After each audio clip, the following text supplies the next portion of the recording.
Welcome everyone to another session of Crituitous RP. Thank you for joining us tonight as we rejoin the party in real time in the right setting for the normal campaign story. It's been a couple of weeks. So previously on Crituitous RP, our adventurers on their quest to collect the Uthgard barbarian mound relics, they managed to come across a plot for the Drow to steal a primordial for one Duke Zalto, the leader of the fire giants. Having, with the purpose of the quest to collect the relics within these barbarial mounds being so that the Eye of the Allfather would find them, would give them a location of one of these fire giant lords, the party managed to surpass that by uncovering this plot. They followed it to its end and found themselves within the forges of Ironslag.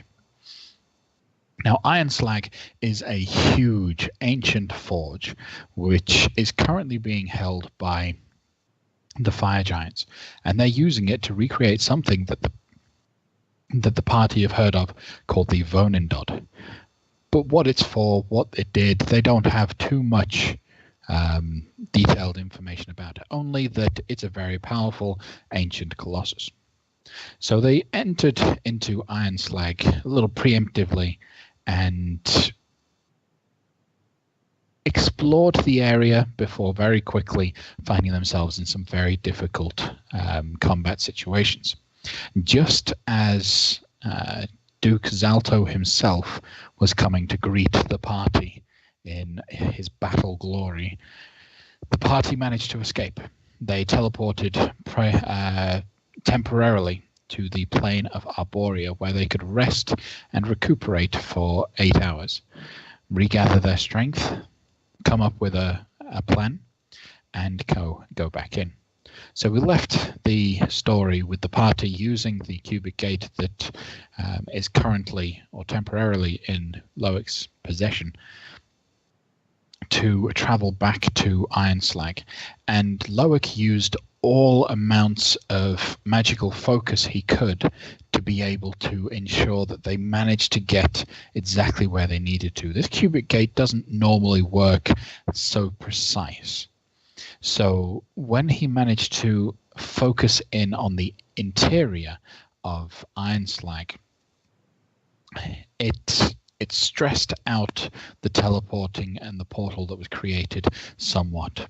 So as we enter into the story now, into the session, Loic, Gamel, and Artir, you find yourself stepping out of this portal into Ironslag, and it looks very similar to how it was previously. You look like you're in the same place. However, you do notice two things. Firstly, this isn't exactly the same location that you were in previously. And you look briefly up and realize that there was the floor above that you were on, and you're now on a lower floor. You look to your left and you can see the huge chamber that is the hall of the Vonindod, where Duke Zalto was. And you also notice a second thing. Eren is not with you. He was with you and holding hands with you as you stepped into the portal, but something happened somewhere. He's not there when you land.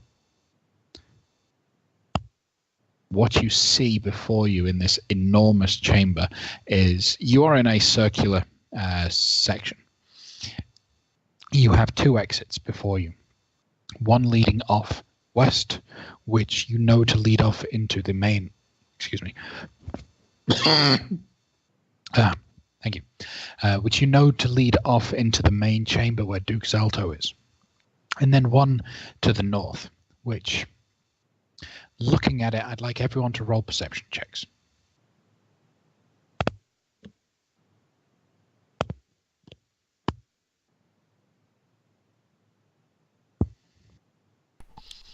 Is this a site-based thing? It is a site-based thing, so you do have advantage because you're wearing the robe, correct? Correct. Yep. So you're all focused, and even Artir is attentive enough to be able to see that through the huge corridor to the north, you can just about see that the room, this large chamber, is another mess hall, similar to the mess hall that you were in back in Eye of the Allfather. Long stone tables, huge fireplaces all over the place, and lots of goblins running around collecting food and cleaning up the place. They don't appear to have taken any interest in you at all. So where you are, you're still quite hidden. They don't see you there, but you know that there is a huge room filled with goblins directly north of you. What would you like to do? Turn to my pals and go, shh. So yes, let's be stealthy. What is this? Gamel looks at his musket, and then he looks at Loic, and he gives a little symbol to be like, remember that cylinder I gave you to magic? And then he puts the musket away and just grabs the hammer and looks really disgruntled. What is this circular thing in front of us? So the circular thing on the map is for your reference, so that you are aware of if the the elevator that you had taken all the way down, if it had managed to get past that last level within the mines and into the Iron Slag proper, it would have landed down here. However, as you had experienced, it had been blocked and it wasn't traveling down any further. So this looks like what should be a landing pad for the elevator system. If you remember the area you were on, so we see a big shaft above us that just goes up and up. Huge shaft. It is blocked up above the top of the second floor, but it's also blocked off between you and the second floor with more or less like netting, or not netting, because it is wooden and iron bars that have been closed off this area. It seems as though someone has made a point to ensure that this lift is no longer a method to get into Iron Slag proper. And so they've boarded it up and closed it off. So you see the remnants of a very old lift. Yeah. Telepathically, I'm going to ask both of my cohorts if we want to pursue Zalto or if we want to attempt again to sneak through to some other location. If so, it'd be really easy for me to drop invisibility on us all three now. Can we speak back to you telepathically, or is it just you to us? Just me to you. But you can still whisper. Gamma won't say anything. He'll just kind of, you ask, what should we do? He'll point at the goblins. And I will respond in whispers. It seems that we are concealed for now. Continuing our concealment seems to be a good idea. If you have the capability to turn us invisible, this seems like a good plan. Should we not look for Aaron?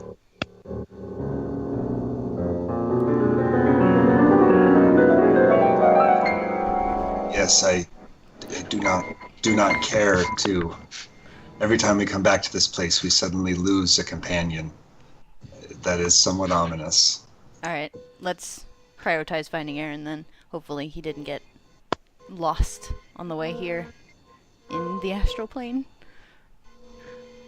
So I'll go ahead and cast invisibility on all three of us using a 4th level spell slot.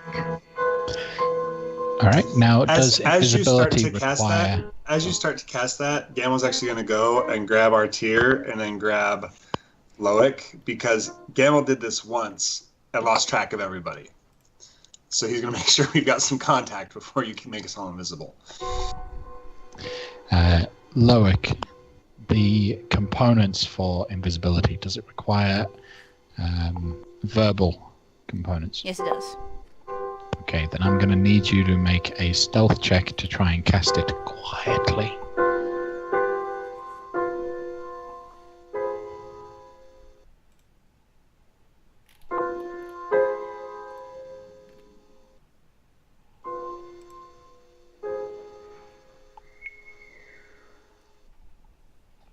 It is what it is. Okay. Can we try to aid in that? You can't help keep her quiet. Can't he like cover my mouth and me like say the muffled say the magic I'll words? like raise my cloak to absorb the sound a little bit. You can try. You can certainly try, but you won't really have much of an effect. Okay. So Loic, you start casting the spell and trying to do it as quietly as you can, but you know that the spell needs those verbal components to be able to actually trigger correctly. So you start mumbling, the sigils start triggering, and you feel the magical energy leave you, and the party all disappear and go invisible. As soon as you know the spell has worked, you stop speaking immediately again. Everything goes quiet, but you hear shouting coming from the west. Okay. Not in common, in giant. Now, I know that Gamel can understand giant through Whelm, translating for him. But Whelm Can would either have of to you... speak it aloud. No, Whelm's telepathic. Whelm? No, Whelm can talk to me. Okay, we're good. Yeah. We're good. Do either of the other two speak giant? Nope. Okay.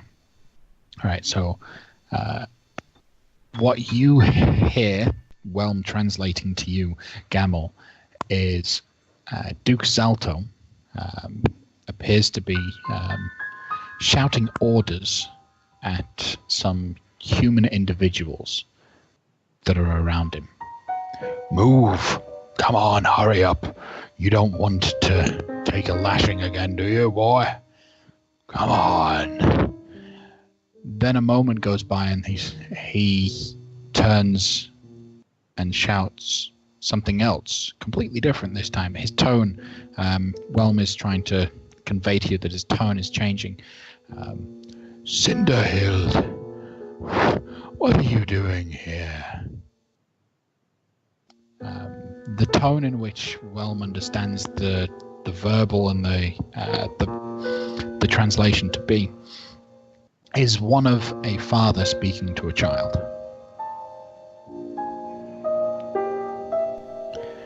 What do you do? Well, I'm going to start moving away from our current position since I am aware that I made some noise. So now, I'm still holding on to both of you, so as you do that, we'll just kind of shuffle along in a line here. Yep. Quietly. Very quietly. Even though I don't speak giant, would I be able to recognize that voice was Zalto? Yes, all of you would be able to recognize because you heard his loud booming voice previously, and it's the same sort of voice. But together you make your way towards the northern chamber, staying hidden and quiet. As you pass that large room, the large doorway, you can now see a little bit clearer what's going on in the other chamber. About a 10-foot tall giant comes skipping into the room with fiery red hair in these huge curls, and she's skipping, dragging something behind her as she walks right up to Duke Salto. This is a she, so it's not the one that we saw before. It is not the one that you saw before. This appears to be a female fire giant child skipping towards Duke Salto. I am confused. We are heading towards the north, and that's where we see a child. No. Okay. As you pass the corridor, because you're on the south side of that large circular chamber, when you travel north, you pass the corridor and you can see into the large chamber a little bit more and clearer, and you can see now the child running up to her father. Hey DM, the music is slightly loud. Is there a Is way that it? you can turn I that down? thought I had put it down.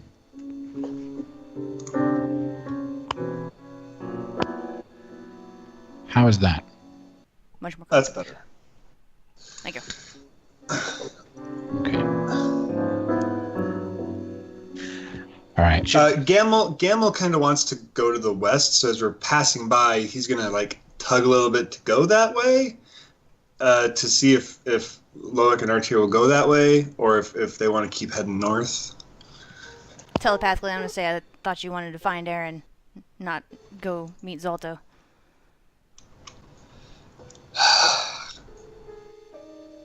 Can Rome communicate telepathically with anybody, or just me? Only the person wielding him.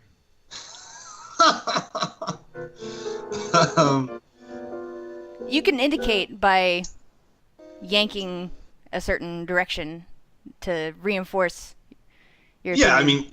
I mean, a little yank back to the west, and then just. Okay, so I'm gonna tell Artier. You've got an idea. Yeah, I'm gonna tell Artier that Gamel's interested in peeking around that region. So. Fine. Just make sure we are only peeking. I do not wish to encounter Zalto before we have vanquished his reinforcements. Okay, we'll stay along the wall. Okay. While you guys are moving around, I need a stealth check from all of you. A team stealth check. With advantage because we're invisible? With advantage because you're invisible. Thank you. As all you need to do is keep your feet quiet. Oh, I did okay. Okay, all right. 2 out of the 3 of you succeed, so you manage to help each other out. You skirt the wall as quietly as you can, and you make your way further towards the west, and you can now... You see the scene playing out a little bit more. And translated to you, Gamel, this smaller fire giant child is complaining that her toy broke. Her toy doesn't work anymore. So the father's, oh, come, give it here. And she pulls out this thing that she's been dragging around with her. And you look, and it's a human. She's dangling by an arm, like a rag doll would be dragged around. And like all the other slaves in the room, you can see that this one has a huge, thick collar around its neck. He goes up to it, looks, picks up the human. I told you, don't be so rough with them. They'll last longer. And he throws it off to the side. As he reaches down and grabs one of the slaves that was helping him, he breaks off the collar that the slave is currently using, and then grabs the collar from the one that was injured, his daughter's one, and puts it on the new one as the human is trying to struggle and break its way free, but it can't. You see just about that as the human is trying to struggle against this new collar, a shock of pain goes through it. And he hands the human off to his daughter. Now, run along and let this one last longer. I'm not getting you a new one. If you break this one... Telepathically, I would be like, I am really glad Aaron's not here. Or he would not have stood by. The little girl starts to skip heavily. You can hear huge thuds as she skips out of the room. And Zalto returns to watching over these slaves and playing with some dogs that he has with him. What are you guys doing? Which direction did the girl skip off to? She skipped off to the northwest. Okay. Can you describe the dogs? So the dogs they're about a little bit larger than a normal hound would be. But these dogs all look like they are almost made of fire. They're not actually, but they seem to glow with a red hue within their and shining through their big, thick black fur coats. These are hellhounds that he has and he's playing with. What do I know about hellhounds? Roll a history check. Let's see what you know about hellhounds. 32. You can't stop me. Gamma rule of 3. So, Gamel has no idea what a hellhound is. Those are weird-looking dogs, he thinks quietly without making a noise. And Whelm responds, "Yep, never seen a dog that weird." So, what you know about hellhounds, you know specifically because you have trained so much in the knowledge about fiends that you know that these are medium-sized fiends. They are 100% loyal to the person who, I don't want to say summoned them, but the person that owns, is their master. Once they have locked onto a master, they will follow him no matter what the command.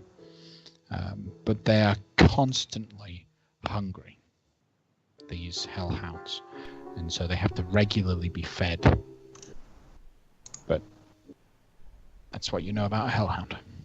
If I cast Prestidigitation, would that cease my invisibility concentration? It would. Okay. All right. Just like any other action that you would take, it would use up your... Only asking because it's a cantrip. That's the questionable part. Okay, so telepathically, I'm going to tell him we need to get out of here quickly. Those dogs might be able to smell us. Go, go, go. And Go, go, go. How many dogs did we see before we ran away? 2. Okay. Okay. So witnessing the display between the father and daughter, you back up, start making your way up into the mess hall, the kitchens. The goblins in there are working fast. They seem to be on edge, working hard. Quick technical observation. It Yep. looks like my fog of war is Gamel. So whatever he sees, I see, but I can't go anywhere and see anything. Okay, stop moving your character and I will fix that.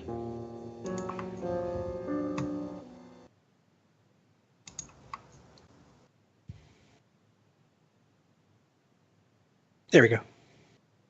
There's an error made with, but also, let me, 1 second. Yeah, you should,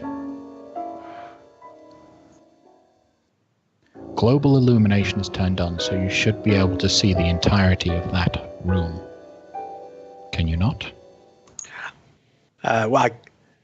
The further I move to the right, the more I can see of the room, if that is Okay, all right. intended. Yeah. Okay.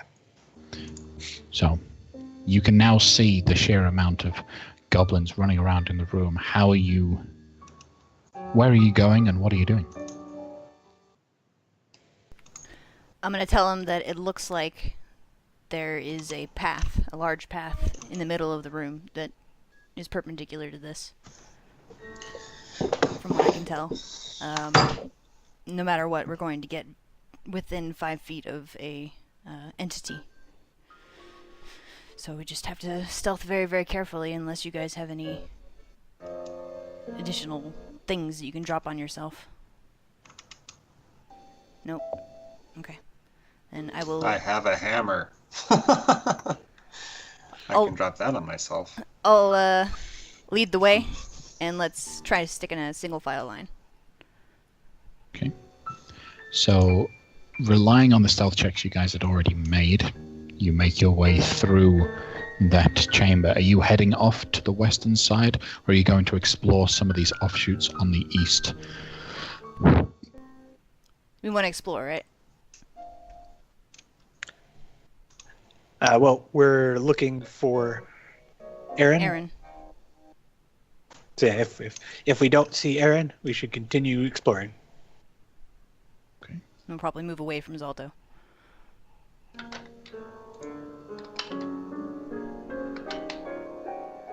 Right. You guys continue moving through this thick corridor, like mass of people, as quietly and calmly as you can, doing circles as much as you need to because the goblins are moving constantly.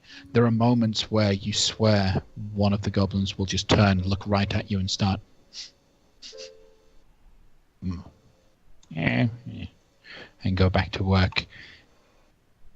You should install Thankfully- a shower in the tower. Yeah. Thankfully, you do manage to get past this grouping of the goblins without drawing specific attention to yourselves. There were some that were pretty sure that they sensed something moving, but they weren't sure what, and so one in particular starts just searching around the room as he notices something, but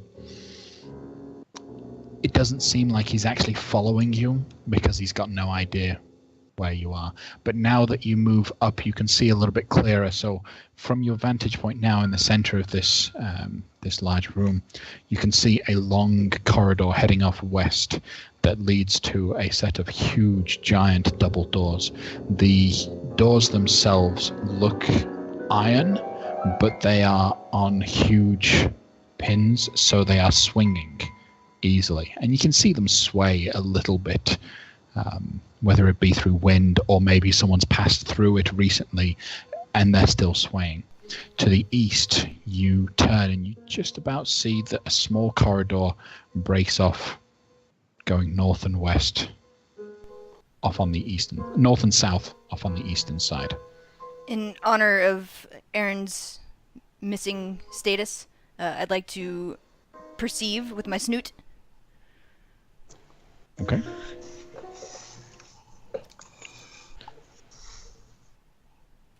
And I want to know if that swinging door place is the kitchen. With your perception check, it's a bit hard to see at first, but then you follow the motion of one of the goblins. After he's collected a bunch of food from the mess hall, he walks the big plates full of trash down the corridor and pushes his way through these huge swinging doors. And sure enough, on the inside, you see what looks like the start of a kitchen. I'm going to tell him that's the kitchen. Telepathically. Tug I left will or right to nod. indicate. I will nod invisibly. I will also nod invisibly, not that it... You feel they're nodding. I asked them Well, telepathically to tug left or right to indicate which direction to go. I tug east towards the smaller corridor. same. Okay. So you guys skirt your way around towards these corridors. I need everyone, as you're moving around, you start feeling like the longer you stay in here, you're realizing that the air inside this place is really hot. Like, unbearably hot. Can I have everyone roll Constitution saving throws? Everyone gets a +5. Mm-hmm.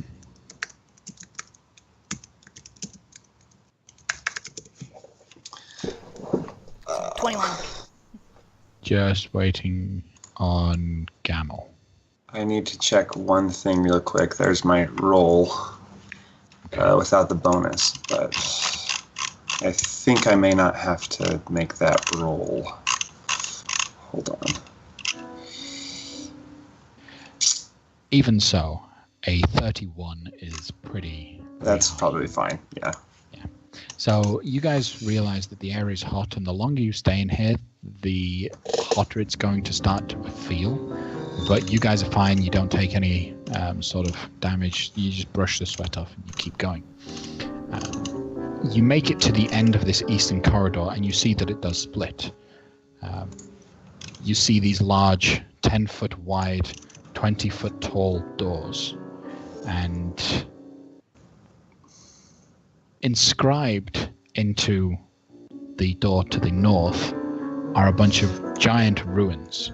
Not ruins, ruins. And then to the south, a bunch of more giant ruins. Gamel, Whelm lets you know that the runes on the door to the north says Duke and Duchess. And the one to the south says Cinderhild. And give me 1 second.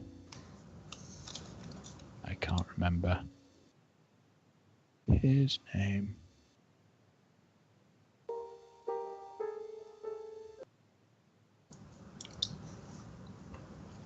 Cinderhild was the name I heard of the daughter, correct? Yeah, Cinderhild is the daughter. And the son...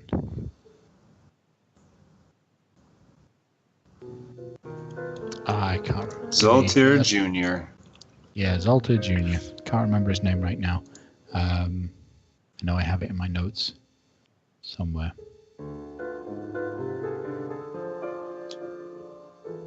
But you get the sense that this is mum and dad, boy and girl. I feel like Goldilocks and the Three Bears. I'm going to tug towards the north door, Duke and Duchess. Okay. That's also my And vote. And if we round the corner far enough that there's some safety to speak, I'll whisper, I believe this is Zoltyr's room. And presumably his wife, if he has a wife, concubine. I don't know how the law works here. The son is Zaltemba. Sorry. There we go. Zaltemba. Very close to You were- Zoltyr Jr. Not far off. So I'm gonna say, still telepathically, just for safety's sake, that there's a very small chance the conch might be in there, in the bedroom. So we have got to check it out just on the slight chance. Oh, yeah.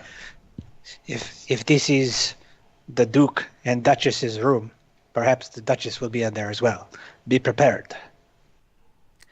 Does the door The look? plan is still for you to talk to her first, right? You still want to talk beforehand first, right? The plan was to talk to the Duke. If we encounter the Duchess, we may wish to kill her, or at least subdue her as a form of leverage over the Duke. If we subdue her, I might be able to extract the information that we need from her, depending on how strong she is. We'll Is see. there any would sort need of... to be- Sorry. We would need to be very stealthy about this, so that she does not raise the alarm.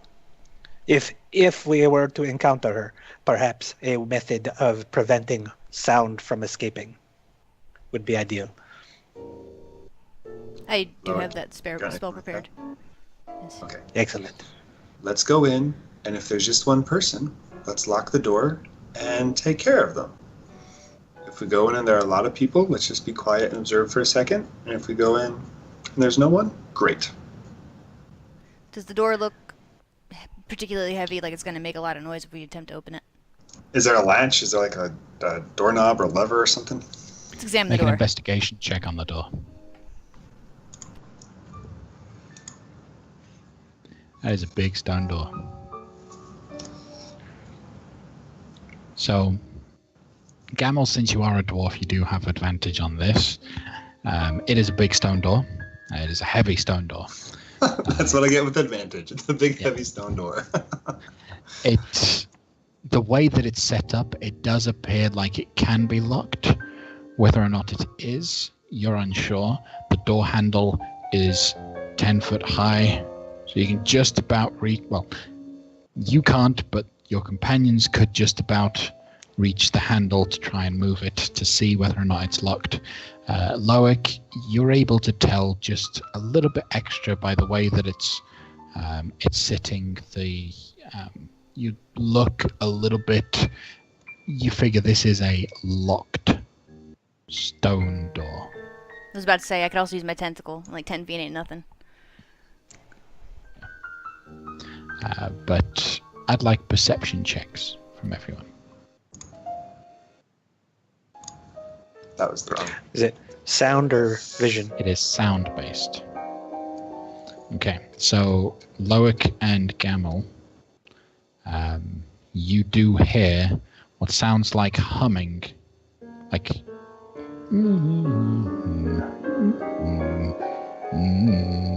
coming from the other side of the door. Someone is definitely inside there. Someone is definitely inside there. Is it locked? Yes, it is. They do not wish to be disturbed. Let's go check out the other room. Okay. If we really need to get into this room, though, I have an idea. Let's check out the other room first and cross that bridge when we get there. That's why I stopped there. The same rigmarole in front of the other door. Like, is it locked? Isn't it? Mm-hmm. We're gonna go in there. If there's nobody, great. If there is, whatever. That kind of deal. Investigations on this one. That's more like it. That's not. So, with a 20 and a 17, the two of you are able to tell that this door looks a little bit lighter. It's still a big, heavy stone door, but it is not locked. It doesn't appear to be so. It seems quite easy to push and open up. Being that it is the child's room, there's no lock on the door or anything like that. Okay. So, do you push it open? Gamble doesn't. He can't grab the latch. It's not locked, but I presume you still have to turn the knob. Do we hear humming inside? You do not hear any humming. Not with your 10. You guys passively, your passive perceptions are high enough that you hear silence coming from the inside. The only sound you hear is maybe the little flicker of flame. That's about it. A little crackle here and there, but that's it. Alright, I'm gonna grab the handle with the tentacle and do my best to very, very quietly proceed to poke my head in. Take a cursory glance. Using your tentacle, you wrap your tentacle around the handle and you pull. That's an athletics check. Had to happen sometime. Mm-hmm. Get it! Yeah, with a 5. You've not really used your tentacle before, It's a finesse weapon. but you start pulling on it and pulling as much as you can, and very quickly you realize that you're actually lifting yourself off the ground. You realize you can now do pull-ups with your tentacle, but you can't. But they can't see me doing it either. So but you'll recall, Gamble still has a hold of both of them, so he can kind of feel like Loic going up in the air or whatever. So he's gonna pull Artir over, and they're gonna grab Loic and pull on Loic. Okay. Advantage on the check. We'll use the 17. You're fine. With their extra weight, it pulls hard on your tentacle, but you stretch, you focus, you tense up as much as you can. You're so good. And the thing starts to shift. And with a heavy creaking sound, the door begins to open. Such multimedia. Trying new stuff today, guys. It's good. So, as the door opens, you see this large bedroom with two, what would be giant-sized, well, more like king-sized beds for you, but they're child-sized beds for a giant. Close the door and ransack the room. Am I still in Artir's arms? Unless either of you let go, yes. I've got this image from An Officer and a Gentleman where Loic is just in Artir's arms and he's carrying him. Exactly. That's what I was gonna do. Yeah, I was just gonna look balefully in his eyes, despite the fact that he cannot see me. Can't see each other. Yeah. Gamel's gonna let go at this point and just go and start to search through these boxes. Just rummage around a bit. All right, so go ahead and make an investigation check as you start looking through all of the things. Are you sure I couldn't use an insight check instead?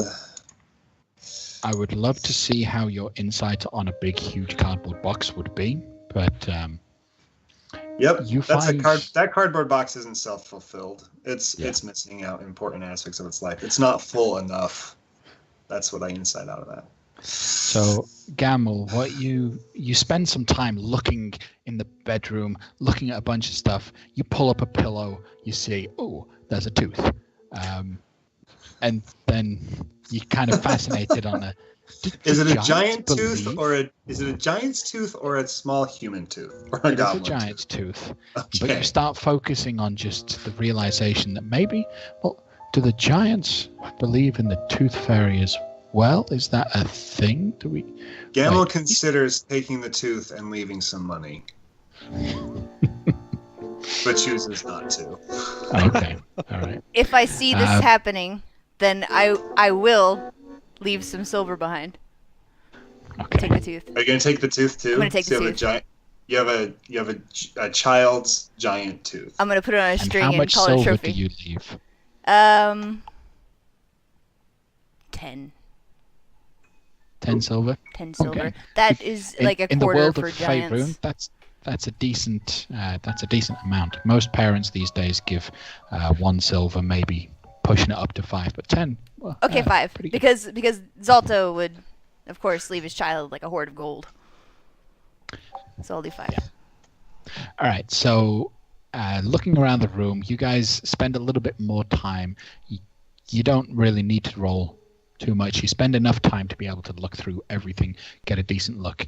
You see that in amongst the rooms, the only thing of real value, if you're looking for anything of value, is that the little girl's bed has next to it a little footstool that has on it all of her play jewelry.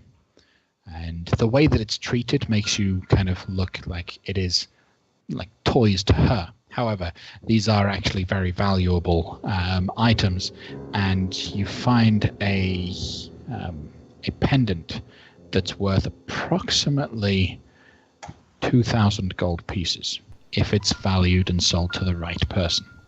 Well, Gamble is a member of the Jewelers Guild. I think he goes through these items and chucks the stuff that's genuine junk, and then it's like, oh, okay. Yeah, this thing is a Alright. pricey thing. You've seen stuff of this quality before, but not quite. Well, and this clearly is not something the Giants bought. They got this from ransacking somebody, right? So it would only be right that we liberate it from them, Obviously. obviously. And into the pocket it goes. Whoop. That kind of quality gem, would that kind of quality gem be suitable for magic to pass through it? Depends on the intended magical use, Okay, so maybe. but maybe yes. What's Loic's? Like, can Loic look at something and see like its quality, like the way Gamma can? Like Gamma looks at it and can fairly quickly determine if it has any inclusions, how pure it is, what kind of For magical things, qualities yes. might have. But only Okay. magical things, yes. Yeah. So the two of you look at things in a very different spectrum. Loic looks at it how he can use it for magical purposes. He feels the magical essences within it. He tries to feel how the weave works in and out of this particular item to be able to assess this kind of thing. You look at the actual construction of it and how well it's made to determine the quality. So while you find it as absolutely the most immaculate thing you've seen in a very long time, it's not as impressive to Loic because it's not really magical. Since the door is shut, Gamel's going to speak in a normal yet still subdued tone of voice and say, "Okay, we don't know where Aaron is. Loic. Now we have a safe place where we can actually talk. What happened? Do you know where he might be?"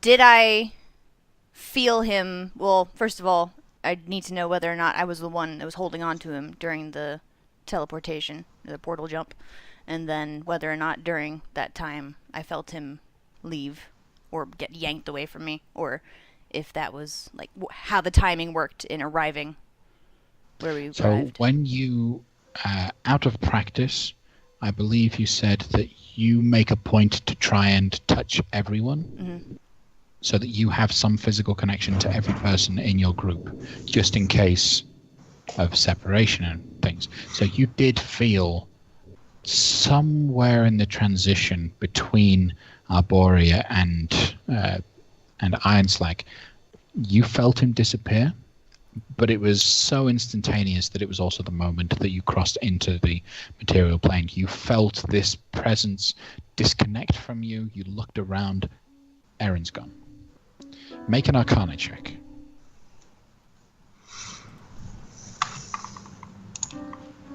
All right. So, you have heard of in the past sometimes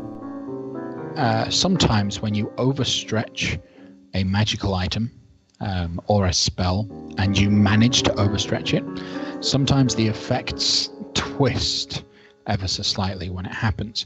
And you have heard of cases in the past where an overstretched teleportation type item can not only accidentally teleport its recipients in multiple locations, but also slightly through time. So it may be possible that Erin just hasn't landed yet. If that makes sense to you. It does. Loic sits on a box, invisibly, but you can hear the creaking a little bit. And he says, well, there are a number of things that could have happened to him. He could have been lost in Ironslag with us somewhere, but there are two other things that could have happened to him. He could have been lost before we got here, which would be horrible, but I can still find him. Just takes some time. We'd have to probably leave Ironslag in order to do that. And then the other option is that he's still on his way, actually. I've heard that happen before, but I've never experienced it myself. But then again, I've never experimented with portal magic before. What you can do?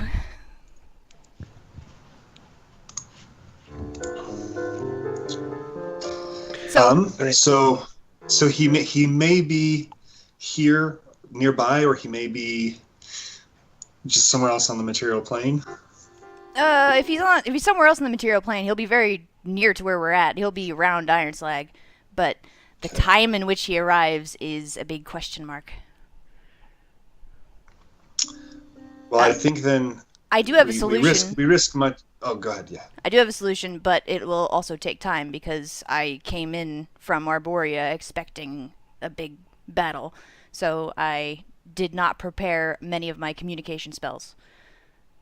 If we have the time for me to re-prepare spells, then I could regain my sending spell and simply ask him where he is. But that's a full. You need a full time to study and prepare. Isn't that like 6, 7, 8 hours? Yeah. You could also drop our invisibility. I do not see it as a good expenditure of our time. No, keep it for now. I'm going to keep it for now because nothing's happened to cause us to want to drop it, and it'll last for about an hour. So until something else happens, I'll keep it. So I think you guys we have should been about 15, 20 minutes by this point. Okay. That's reasonable. I think we should go and see if we can see the Duchess. Let's just knock a couple times and then see if she answers the door.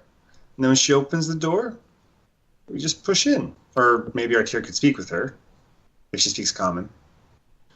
We could. I mean, there are a bunch of goblins out there. She could have mistaken one of them for like knocking and then running away for a dare or something.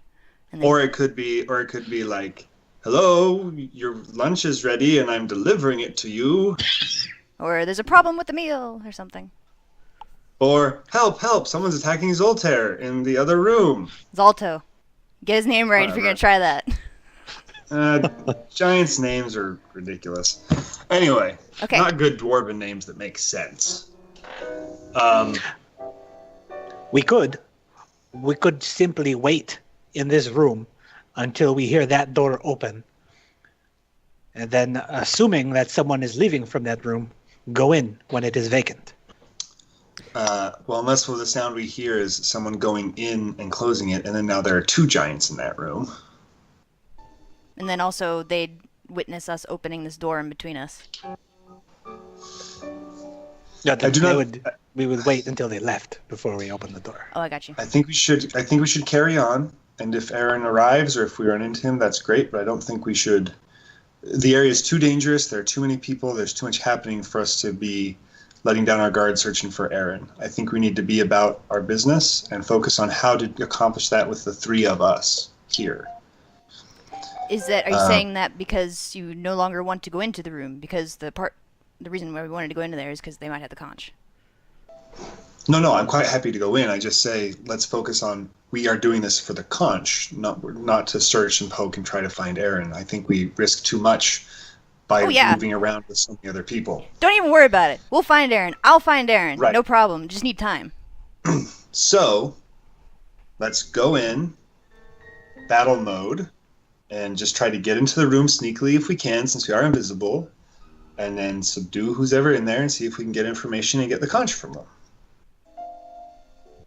Okay, so prepare a silent spell. Got it. Are you able to paralyze the occupant of the room, whether or not we could see them? Yeah, but that would be my most potent magic. So that would be my big awesome thing for today. Well, if we go in and we encounter the Duchess, and we destroy her to the point of unconsciousness, but not death, then we may anger Zalto. Or if we wanted to hold her in such a way as to say, if you don't give us what we want, we will finish the job, we somehow have to drag her through the forge to present this opportunity to him. So perhaps... but the conch may be in his room. Where people tend to keep their most prized possessions near where they sleep. That's what I was trying to say, yeah. Thank you, Gamble. We kill whoever's in there and take the prized possession.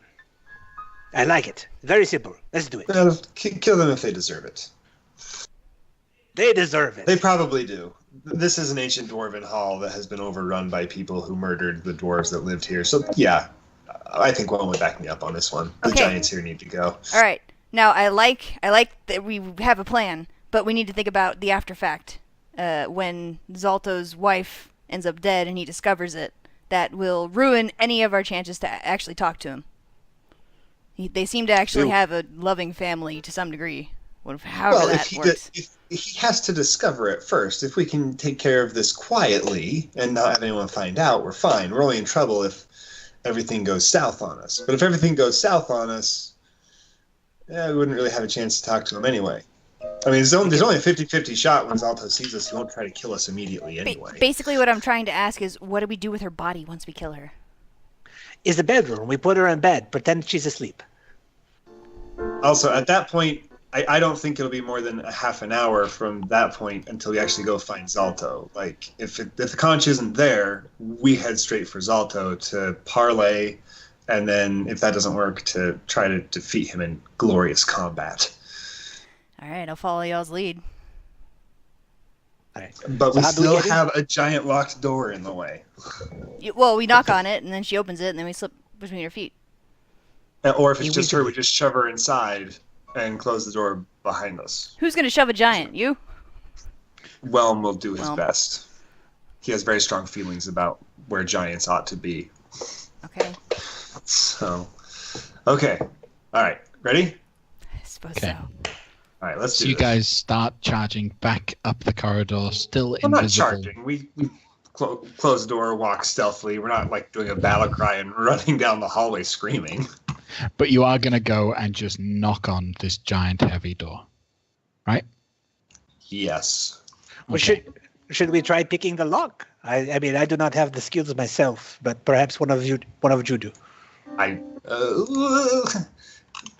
DM, would you allow me to use my jeweler tools to try and it's not exactly, I mean, I guess you usually use a sleight of hand or some sort of stealth check, but could I use my tooling skills to try and disable the lock? considering the fact that you can reach your arm into the lock, if you are given a boost, I would say yes, but you would have disadvantage on the roll. All right. Okay. I mean, if I can stand on your shoulders, Artier, I'll give it a shot. I would have put you on my shoulders. Okay. So you. Oh. I rolled twice, and here's the best part. I rolled 2 on both rolls. So you reach in and you try to use what tools you have at your disposal to try and shift the locking mechanism. You couldn't. You tried, but you just unable to do it. So Gamel's going to be in there, and he's going to be like working, and he's like, "I've almost got it. I've almost got it.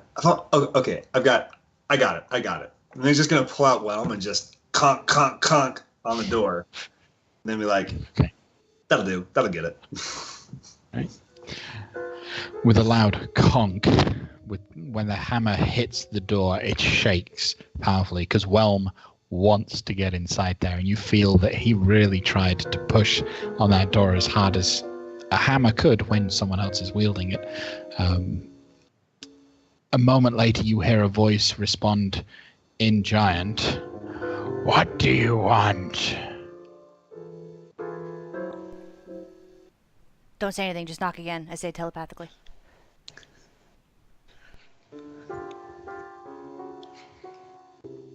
Conk.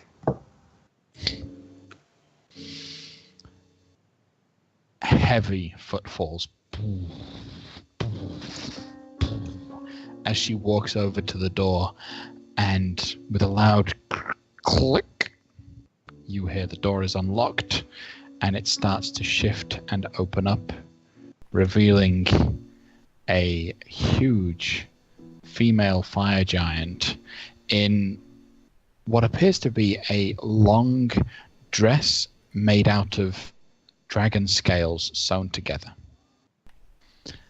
It Black, is a nice right? big long flock. Yeah, it's black dress.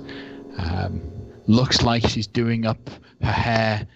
It looks like it's actually like a flame heading straight up. Maybe she's planning on going out sometime. But she opens the door, looks above you. Nothing. Looks down. Is she blocking the whole door, or could we? You can Go squeeze by in past her. her feet if you Yeah. want. I will need stealth checks though. With I'm advantage. gonna quickly run in, and I don't know if Artier is gonna catch this, but I'm gonna quickly run in and run behind her, so that if Artier gave a flying jump to her chest to hit her, I would trip her and she'd go down backwards. But we haven't talked about this, and I'm invisible, so I have no idea if he'll catch that. But I'm just in case he figures it out, I'm gonna be back there. Need a stealth He check is- with He is advantage. not going to figure this out. Okay. You step in and you just manage to dodge her feet as you hear her go, huh? Silly goblins. And she starts to close the door and lock it herself, having no knowledge that you guys are in the room. She rolled a 3 on her perception and has a +6. All So, right. she's now closed and locked the door, and she appears to be making her way towards the bed, or at least further into the room.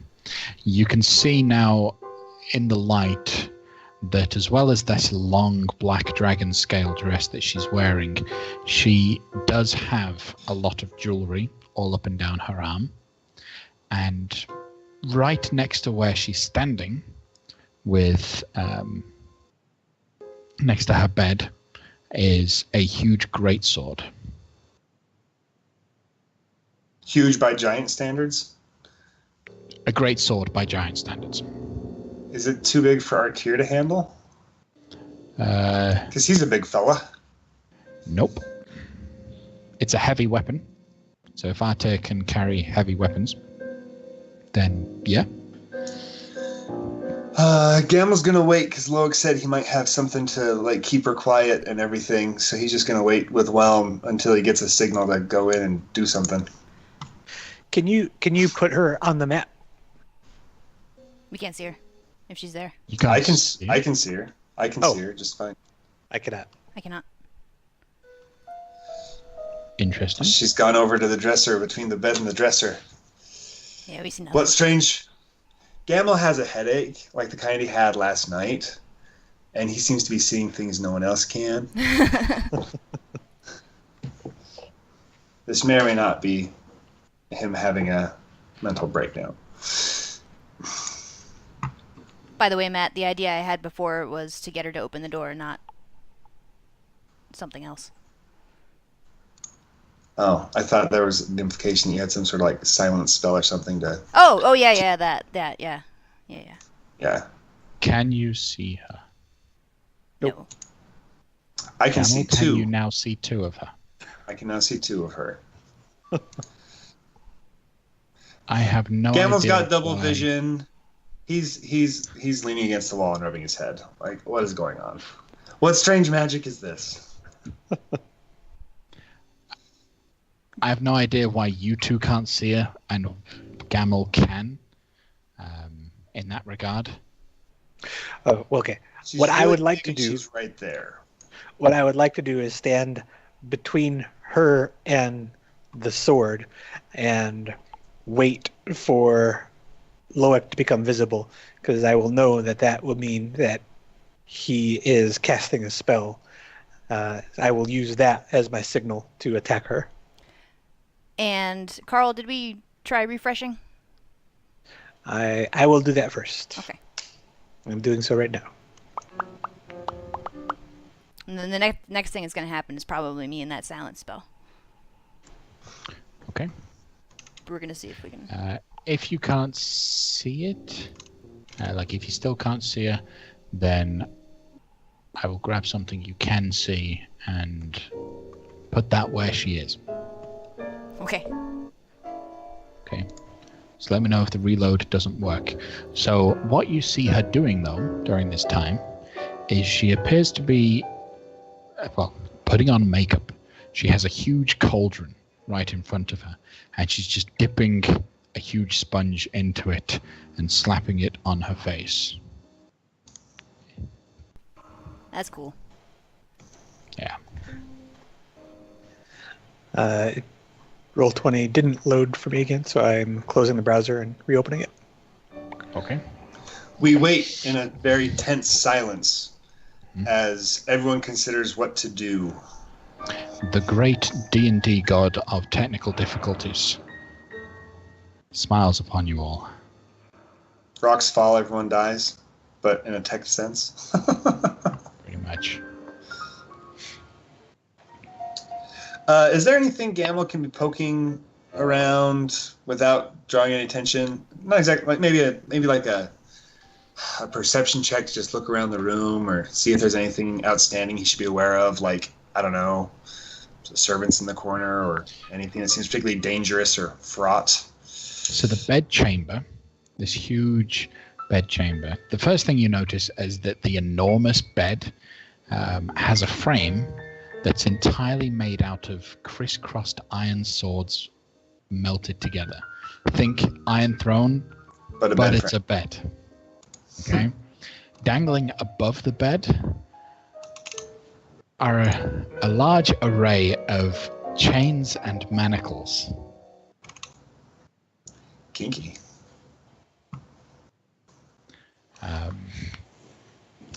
You can also see that there is that the bed itself, the bed sheets have a design of fire all over them, looking very flamey and with the fire theme. What else is there in the room?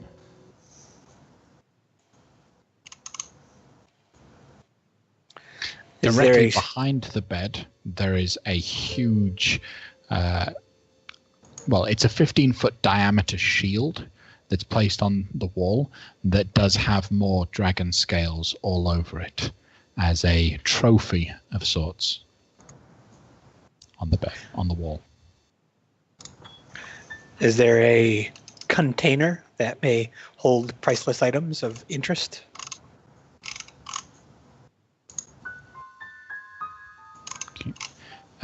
Yes, indeed there is. So you see that big black block to your right?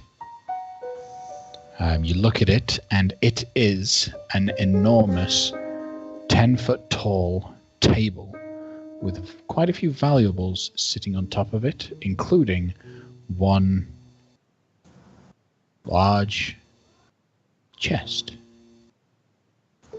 It is a huge iron chest, approximately 9 foot long, 6 foot tall, and 6 foot wide. Sitting on top of the already 10-foot high table. So to get into it, you've got to get up 16 feet. Yes, that's like the top of the lid. Mm-hmm. But to a 20-foot tall individual, that's about the right size. Sure for them. See, this is why dwarves hate giants. The proportions are all wrong. They don't. They're just doing it wrong. How's it going, R2? When I log into Roll20, it just stays on the loading screen. So I don't understand. We're obviously still connected to the internet, and I can get to Roll20, but I can't get into the game. Okay. Would you like to continue Theatre of the Mind until it works, or would you like to take a 15-minute intermission to try and get Roll20 to work? I don't know that anything I would do would make it work, so I would say Theatre of the Mind is fine. However, I cannot, control my character. Character sheet. Yeah. Well, another problem that we're dealing with is that I too cannot see her, and I am broadcasting us. So the players, the viewers cannot see her. Right. All right. So then I think the thing to do is take a 15-minute technical difficulties break. Let's get ourselves connected properly so that everyone can see. And as you guys get ready to attack Duchess Brimskarda, Duke Salto's wife. Sound good? Dun, dun, dun. See you in a bit. Join us after the break. All right, welcome back. Thank you, everyone, for being so patient. We do really appreciate your support and patience while we are trying to figure out these technical issues. Thank you very much, Casey and Carl, for quickly solving the problem to some degree. So we resume back where we are. The three of you are still invisible, still hidden. Duchess Brimskarda has not seen you yet, or at least heard you or detected your presence in the room. She has stood over this enormous cauldron with putting on makeup with a great sword to her side. Artir has ran around to stand on the other side of her. Loic and Gamel, you're still in the rooms, and Gamel just spotted that there is a huge 9 foot long, 6 foot tall iron chest on top of a 25 foot long, 10 foot high table. So, what are you guys going to do?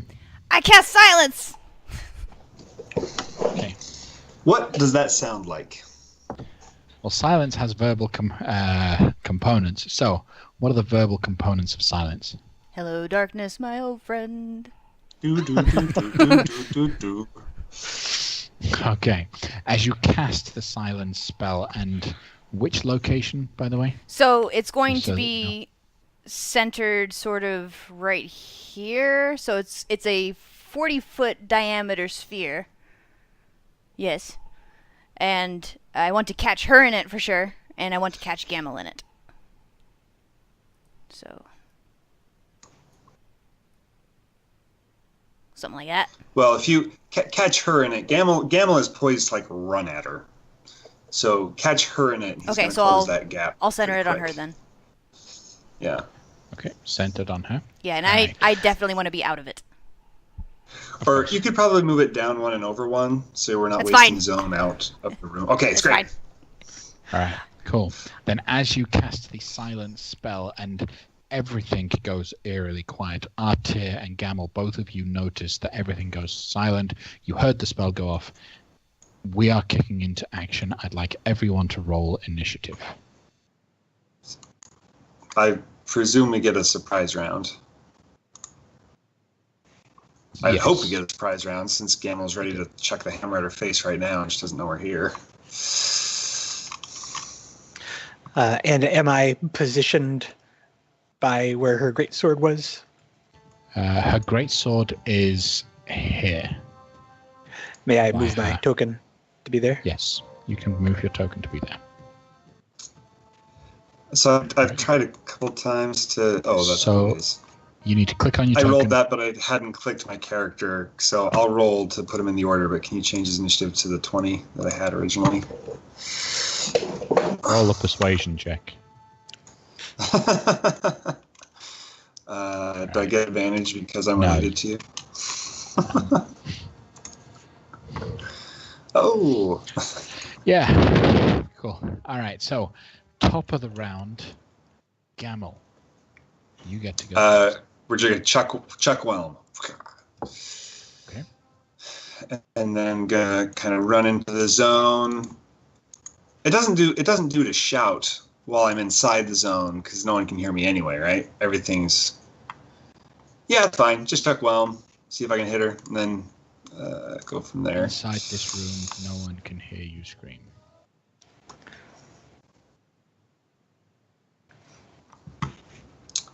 Did I get her? Sorry, I'm just pulling up her character sheet. There we go. So with a 25, that hits. So Whelm flies through the air. It connects hard on the dragon scales that she has in her on her dress. You can see that she buckles over for a second as she feels the brunt of this this force. Though you notice, well, no, you don't notice it yet. Okay, cool. All right, so she takes 14 points of bludgeoning damage. And then Whelm flies back, and I chuck it at her again. Okay. Rounding up a second time, you hit the exact same mark again. Perfect shot for 18 points of bludgeoning damage. And inside, you can see something along the lines of this.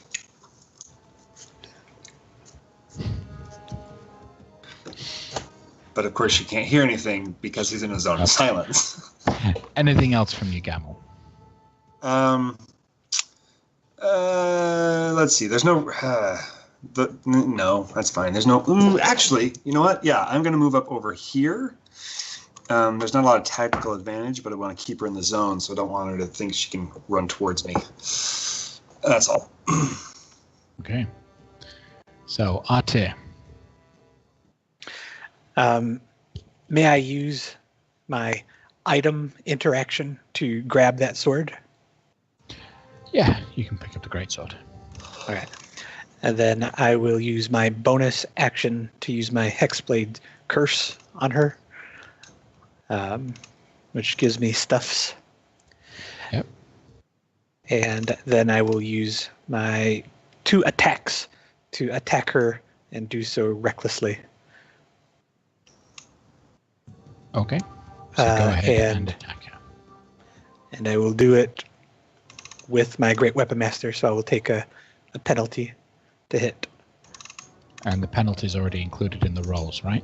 Yeah. Okay, so 21 and a 20 will both hit her. So I with am your not great raging. weapon mastery, whack, whack. Now, are you attacking her with her sword? I am, but I didn't change it on my sheet. So Okay. do I need to add or subtract anything?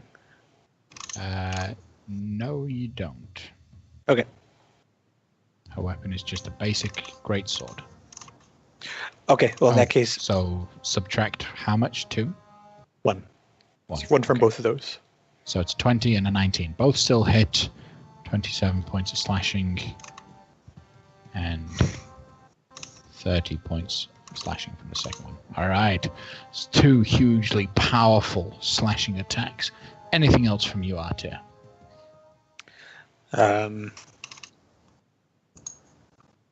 Nope, that's it. Okay. Loic, what would you like to do? I will start out by moving towards the dresser. Is that what that is? To the left or right? Left. To the left. Yes, it's a wardrobe. It's a dresser. All right. Then we'll hit her with a Ray of Frost. Okay. 11, right? Yeah, that probably won't hit. All right. Yeah, so unfortunately it doesn't hit. Okay. And then finish by hiding behind wardrobe. Okay. All right. Then at the end of your turn, Loic, since she is surprised by this, she doesn't get to take any actions. However, I need all three of you to roll perception checks.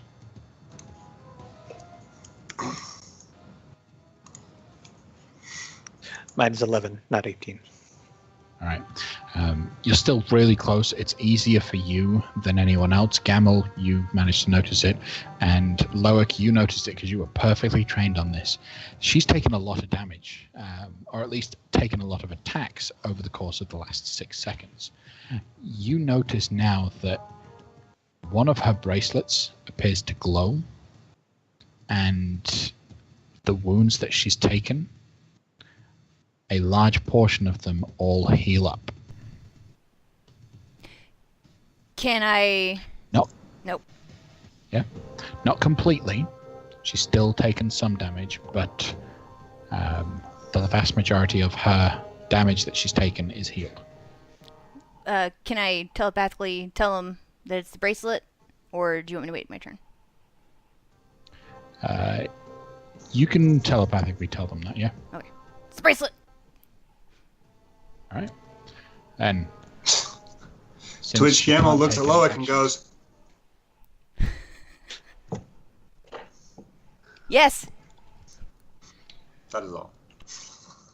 So, Gamel, you got a message just saying it's the bracelet. You saw that her wounds are healing.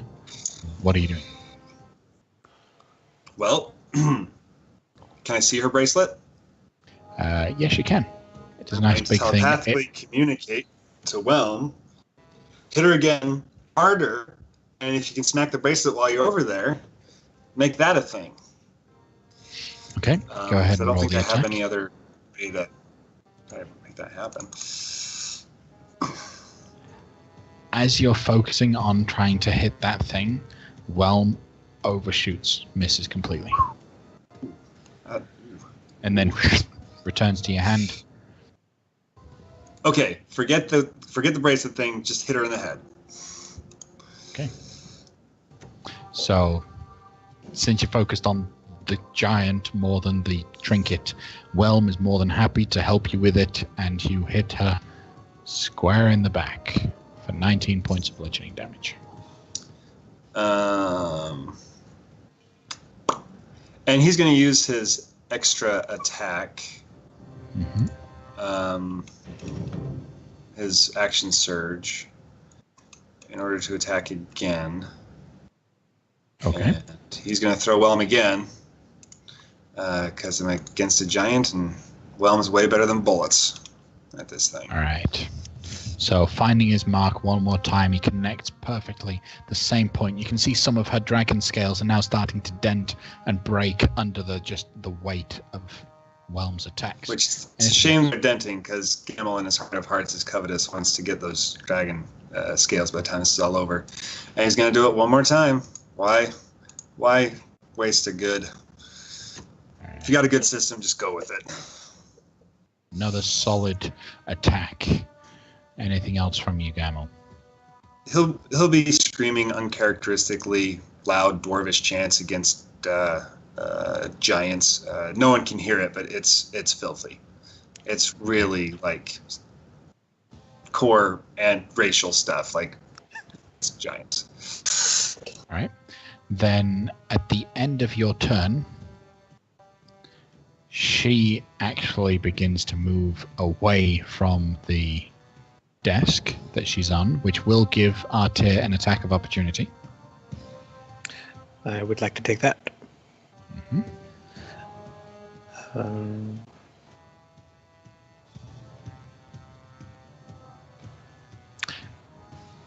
That'll do it. Do you have the advantage? You don't. Yes. Well, I'm attacking recklessly. So, Oh yeah, recklessly. So Well, I'll throw. Yeah. Let's look Does the we need to check whether or not the reckless attack is the attack or just on all attacks on the rest of your turn. Okay. Starting at second level, you can throw aside all concern, blah, blah, blah. When you make your first attack on your turn, you can decide to attack recklessly. Doing so gives you advantage on melee weapon attack rolls using strength during this turn, but attack rolls against you have advantage until your next turn. So on this turn is specifically your turn. Okay, I agree. Not around, so you don't have advantage on the attack. So the 21 does still hit, but you don't crit. I am just going to roll again because if I roll damage now, it'll give me crit. So. Yep. All right. And it's the same. How about that? Cool. Oop. And it's thinking about outputting the damage. There it is. There we go. Nice, powerful shot. Yep. You slice along her back as she's running, and she actually runs straight at Gamel. I need Gamel to make a strength saving throw.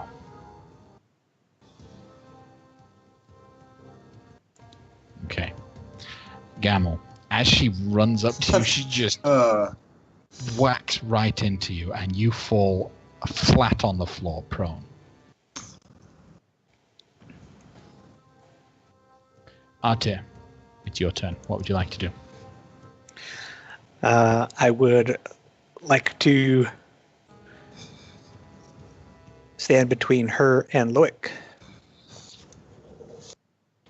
Okay. And I will do two more. I will do two more attacks. Okay. Is Gamel flanking? No, because he's prone. No. He's not a threat. So I will do I'm some. not hurt. I'm just prone, right? Mm-hmm. So the first attack, unfortunately, doesn't land properly. The second one, you focus a little bit more. That one does hit. Go ahead and roll the damage. Another 30 points of slashing damage. You can see that she is now taken a huge amount of damage. She is not looking good. Can I tell that is the healing happening after each hit, or does it happen after a certain amount of time has passed, or? It appears to be happening every few seconds, which would coincide with once a turn she can get this healing back. Got it. Okay. So it's not happening on the exact moment that you make the attack. Anything else from you, Artir? I will cast a bonus spell. Wait, no, I can't. Yeah, I can. I'm not raging. Mm-hmm. I will do no such thing because I didn't prepare any smites or anything. So yes, my turn is over. Okay. At the end of your turn, she turns around and will backhand you, Artir. So that is a 17 to hit. So that's going to miss, Misses. right? Yeah, correct. Okay, cool. Loic, what would you like to do? If I believe this will work, but correct me if I'm wrong. If I stand here, then there is a 10-foot gap in between Artir and Gamel. Yes. Okay. So Roughly. seeing that she's looking bad and we need to pour damage onto her before she can heal herself back up, move full 30 foot distance, and then I will unleash a lightning bolt that is made out of force. So what I intend to happen is that a crushing weight centers on a 10-foot line right in front of me. Or a 10-foot wide line right in front of me. So I'm hoping it's silent. All right. So go ahead and cast the spell. Using your knowledge of spells and magic, you alter the formula just enough that while you send a amount of force through the air, it splits the air itself such that the air starts to tingle and fizzle with the remnants of the lightning damage that should have happened. But then the force damage will go towards her. A DC 17 Dex saving throw. All right.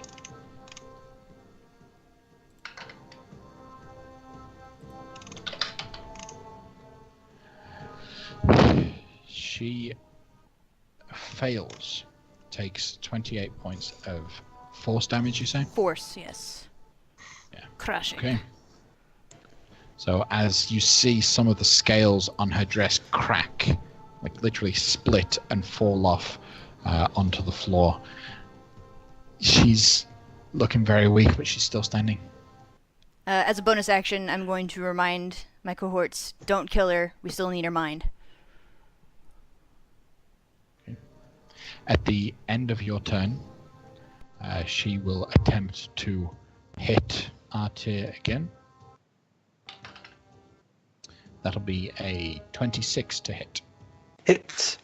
Hits. Okay. So you take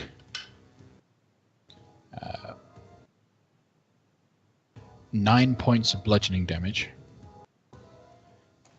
which you said last turn you're not raging anymore, so it is just 9, right? Yeah. I didn't I never raged, so yeah. Yeah. Cool. Then it is her turn. So at the beginning of her turn, you all see the bracelet flare up again. She gains, her wounds begin to heal as she focuses on the little fellow at her feet. And so she will actually just start pummeling you, Gamel. She has advantage on the attacks because you're prone. Curl up. Curl up. I feel like maybe she could hear all the insults you're hurling at her. Oh, he hasn't stopped. And Whelm's chiming in too. So that's a 19 to hit you. Oh, that just hits. Okay. You also take, what was it, 8 points of bludgeoning damage. That's not bad. She will then attack you a second time. That'll be a 24 to hit. Yep. Okay, so another 8 points of bludgeoning damage. This situation. All right. All right. Then that is the end of her turn. She will. You're still wielding her greatsword, right? I am. Okay. Cool. Then Gamel. Cool, he said ominously. Gamel's on the ground. She's pummeling her, and he's just going to whip out his pistol and shoot her twice in the face if he can. I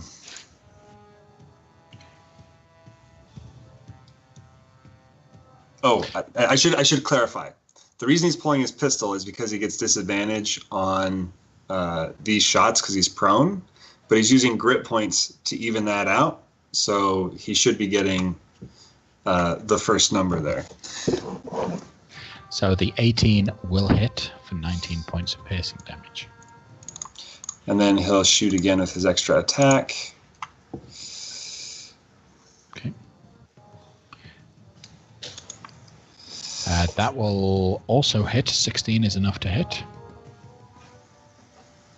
Really? Anything else? I thought I missed her earlier with that. Rolled a 15 earlier.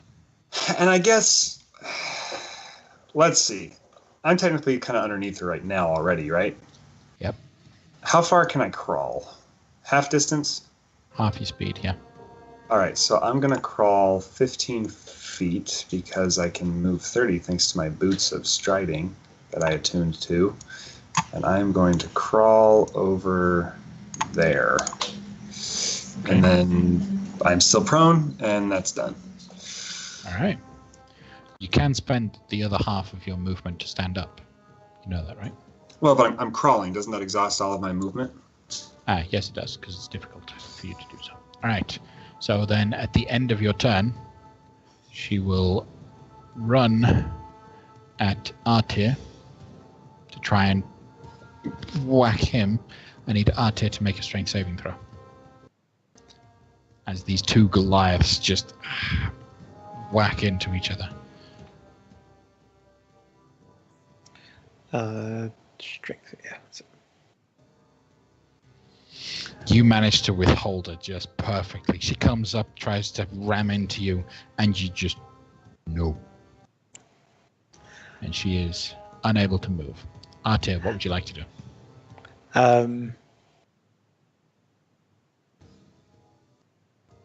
I was not raging, so I did not actually have advantage on that. Oh, So you it didn't should have actually been the have 12. advantage on it. No, It's- so the 12, fair enough. It was a, okay. So she does hit into you and knock you prone and move into your spot. Let me move you over. There we go. So she pushes past you. It does push her just outside of Gamel's range, but because he's still prone, he can't take an attack of opportunity. Okay. So I will use half my movement to stand up. And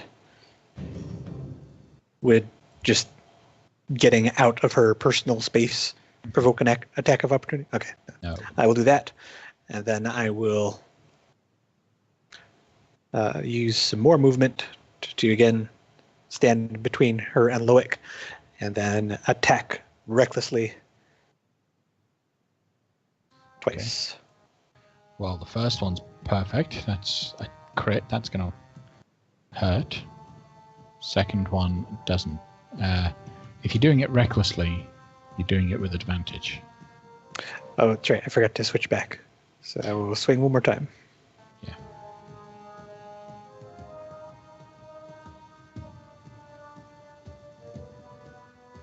So roll it one more time for good measure.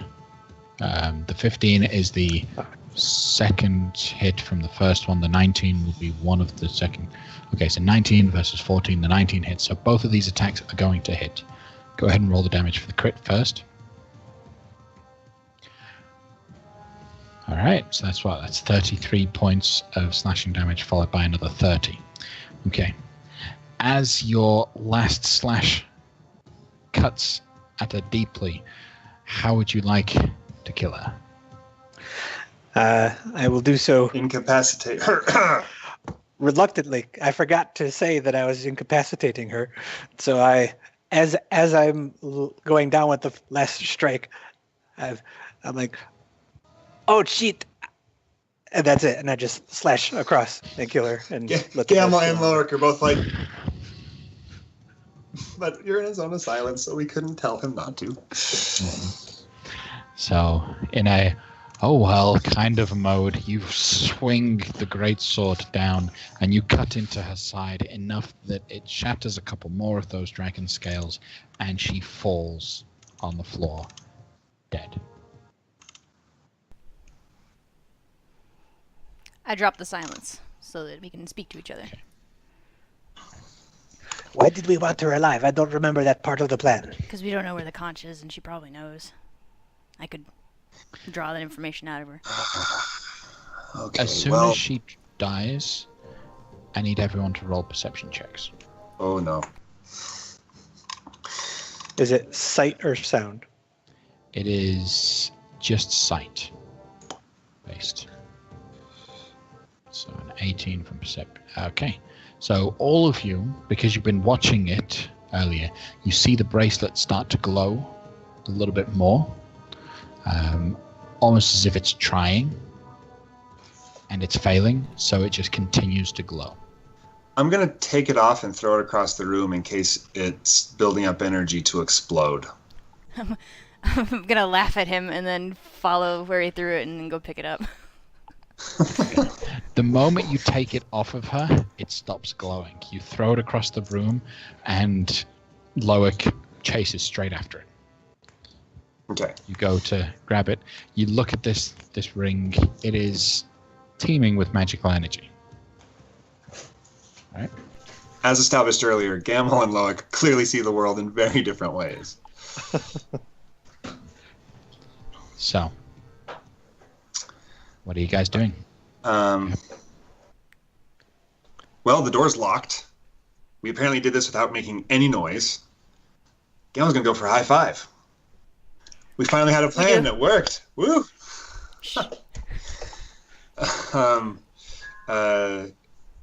Okay. We see two wardrobes and a table with a huge chest on it, and then a bed of melted swords and shackles and such. Yes. I'll go for All right, let's search the room. Yep. I'm gonna try to You climb guys onto the go table. high, I'll go low. Okay. All right. Loic, roll me a perception check and an arcana check.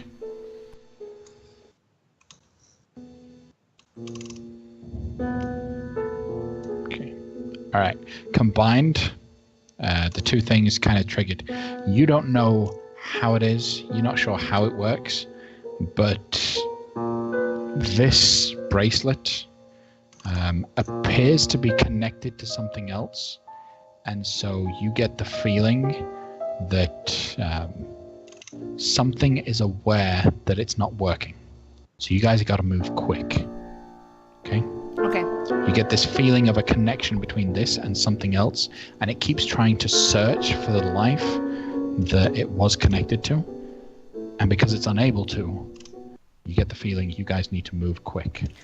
I'll be looking at the bracelet and say, the death of the host of this may have triggered something. We need to move quick. All right, search the room fast. So I'm going to cast fly on me and Artir, so that we can rip through this this place real fast. Okay. I'm going to search the dead giantess. Okay. I'm particularly And interested in the scales. And I have a question regarding the door before time passes, but you can handle everything else first. Yeah. The door, just FYI, you do remember that she locked the door, and there is a huge key sticking out of it on your side. Now, which way does the door open? Like, where's the hinge? It opens into the room. The hinge is on the left side of the door. So if I were to be standing there when it opened, I would be, or anyone who stood there would be concealed from whoever entered the room. Is that right? Yes. Okay. So I point to that spot and I say, if we hear someone coming, we should dart to that area and we will be concealed. Okay. Okay. So looking over the Duchess herself, so she is wearing this elaborate dragon scale dress. All in all, there are enough scales on here to make dragon scale armor. It is huge, a large amount, probably about, I want to say, weighing about 200 pounds of just pure dragon scales. These things are heavy and thick. Who has our bag of holding? Aaron. Aaron has the official bag of holding. Of course he does. Okay. Artir also has a bag of holding, so he can I also have he a can throw stuff into my bag. instant fort, and this room might be big enough to hold it. Well, Gamble says aloud, who has the bag of holding? Aaron does. And if you want to volunteer that you have a bag, Artir. Gamil, catch! I throw my bag of holding to Gamil. All right. This is my bag of holding. You may use it. Quick. Thank you. Start dealing with the scale mail. And I'm already investigating everything else. All right. So you look at the chest. You look specifically on where it's connected and closed. You see that there is a crude combination lock built into it. 3 digits. Each one displaying numbers 0 to 9 in Dwarvish. Okay. Okay. I do speak Dwarvish and read it. Yeah. So you know the okay. numbers. You know that these are working from 0 to 9. These and but you don't know the combination. Artir, can you break this? I can try.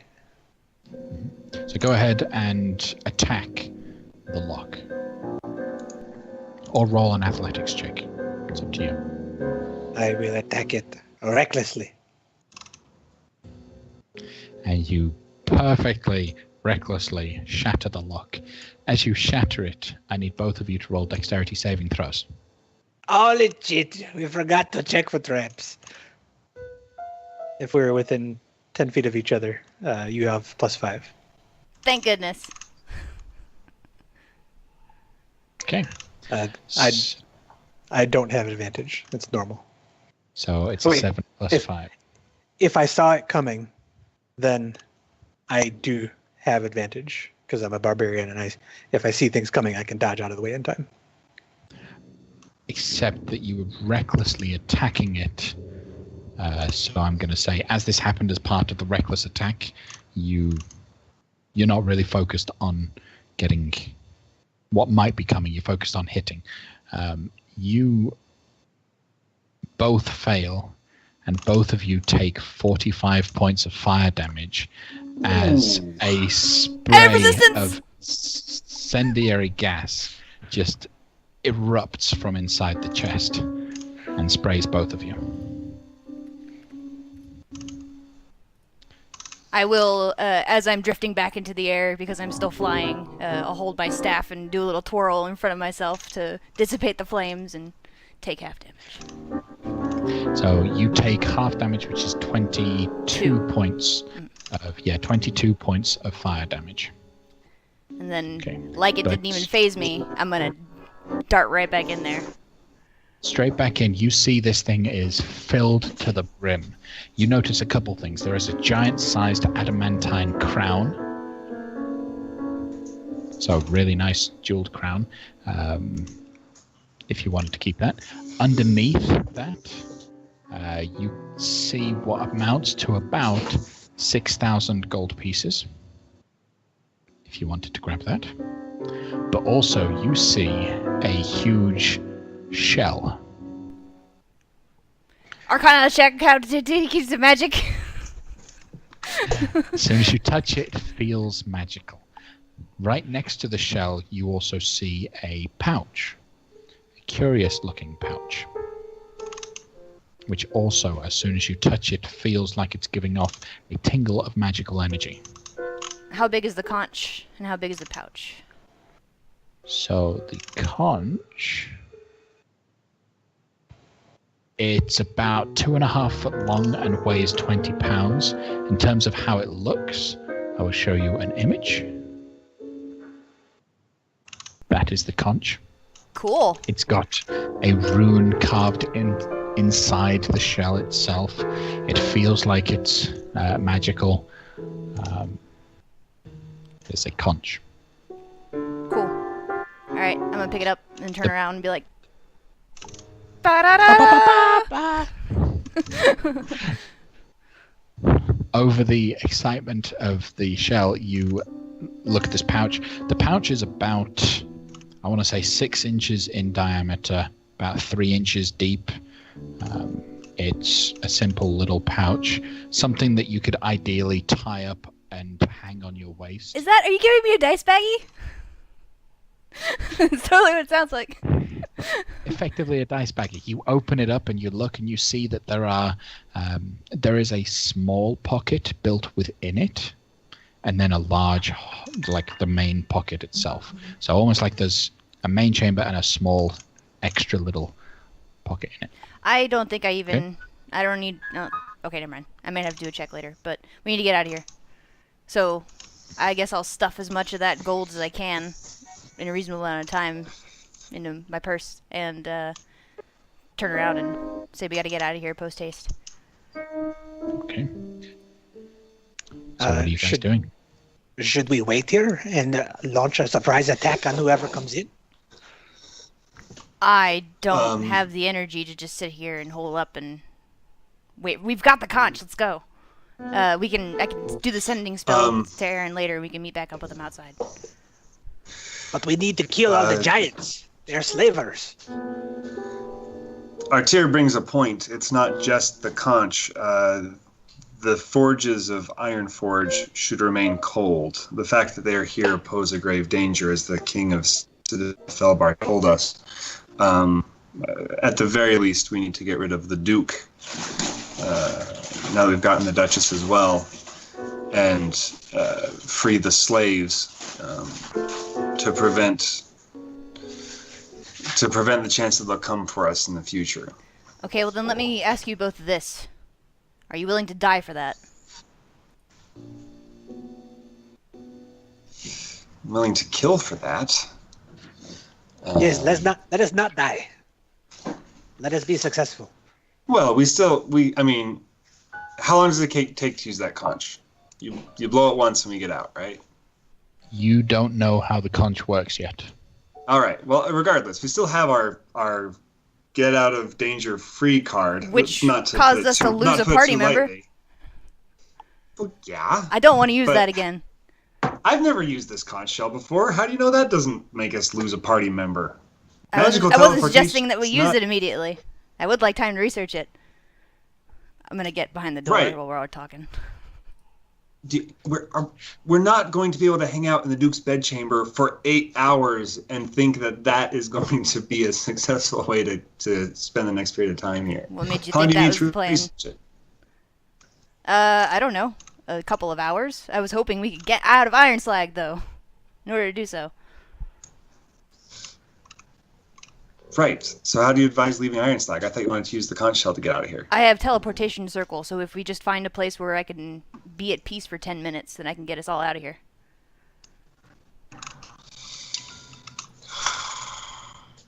As Could you're we- speaking about be at peace, you start hearing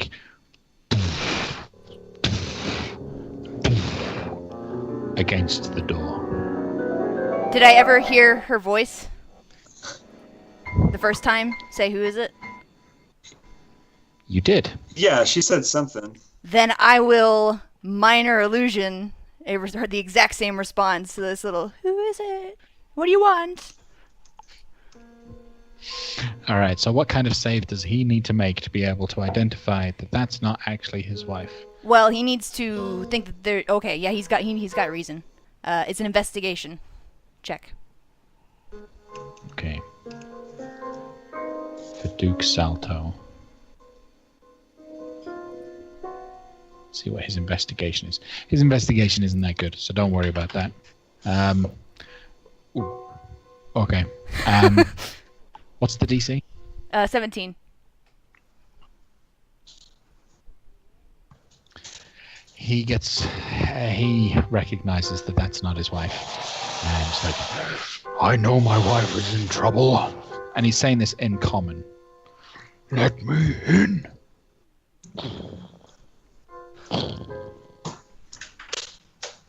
Who has the key? It's in the door. It's in the door. It's in the door. We should let him in and kill him before he brings everyone else. I like how you said that aloud. Right by the door.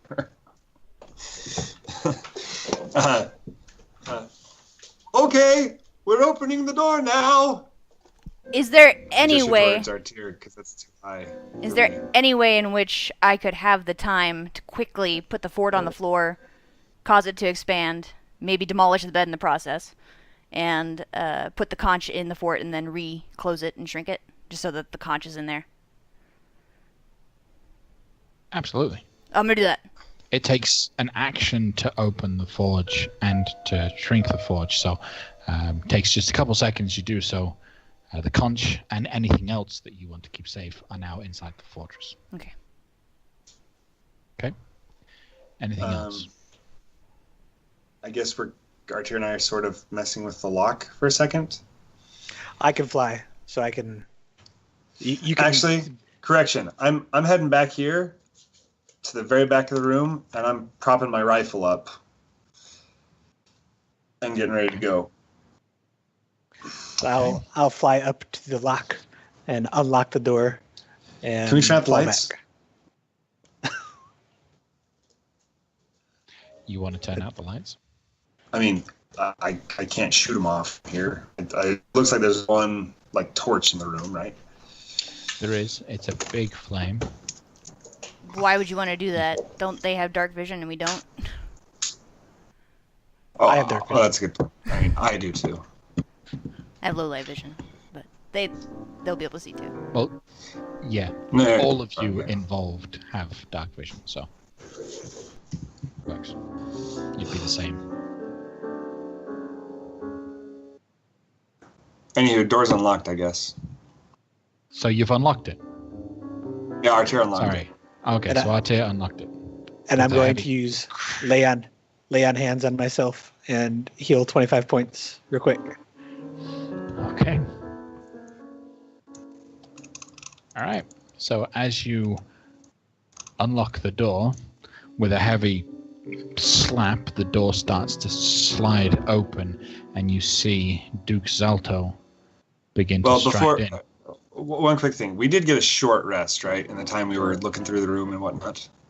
You got maybe a minute or two. Nope. That's all right. Never mind. Here we go. Woo! So, once again, I'd like everyone to roll initiative.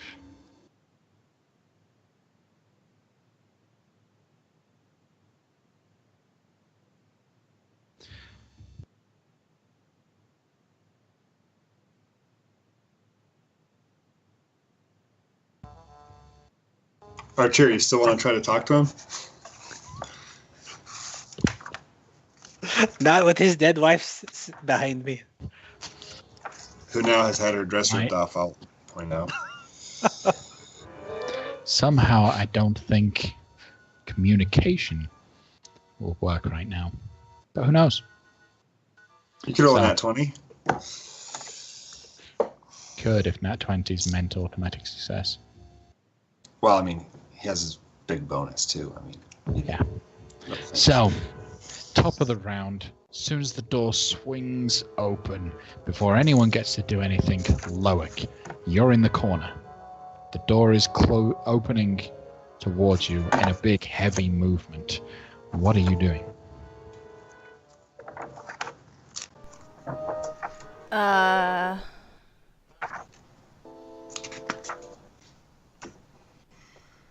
I think I will stay quiet and stay hidden and reserve my action for when he begins to engage another ally. Okay. Then, next up, you see a second individual step up behind Duke Zalto. He doesn't take any actions to move in front of the Duke, so he's stuck behind him right now. Artir, what would you like to do?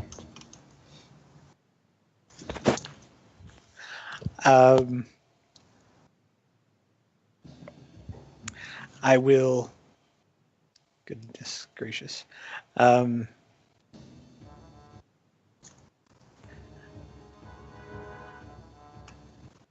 Is the door like? The door is now open. Is it like flat against the other wall, or is it ajar that it would block Loic's vision of Zalto if he entered? Let me grab a door.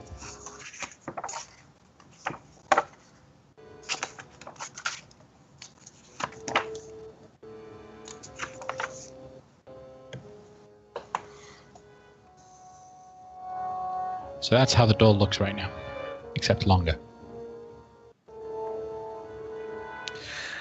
Okay. So then I will use bonus action to rage.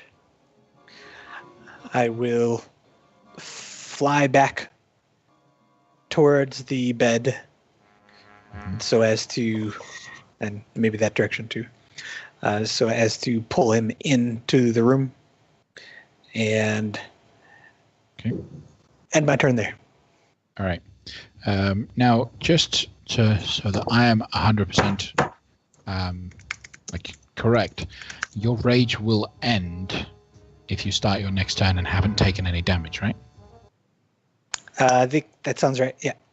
Yeah. Okay. Cool. Then at the end of your turn, it is the Duke's turn.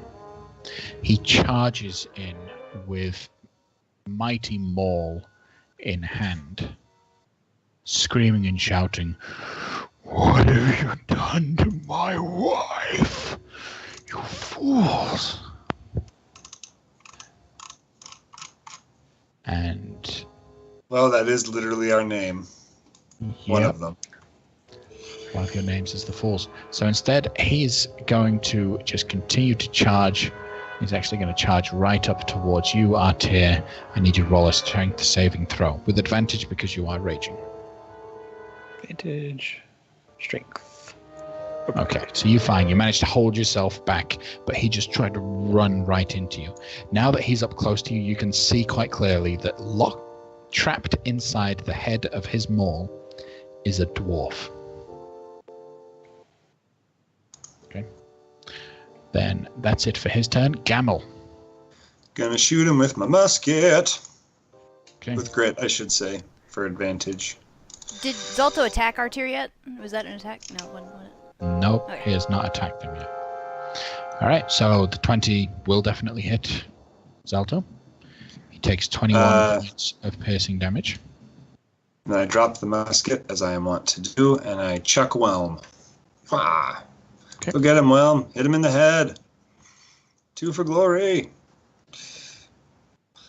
So the 27, do you have advantage on this? I don't. It's just the 17. No, the 17. So unfortunately, the 17 flies. It hits into Zalto's armor, but just bounces off. You feel disappointment come from Whelm itself. Well, this is your destiny. Do better next time. As a bonus action, I'm going to spend my second wind to try and recoup some health. Okay. That roll didn't go very well. So I get 8 health back. All right. Then Loic, what would you like to do? Can I say that, Loic, I thought you said you held your turn until he engaged one of your allies? I couldn't remember what I said, if it was engaged or attack, or if I said both. I'll allow it. Go ahead. Okay. Take the action you had readied. It was just gonna be a bolt. Okay.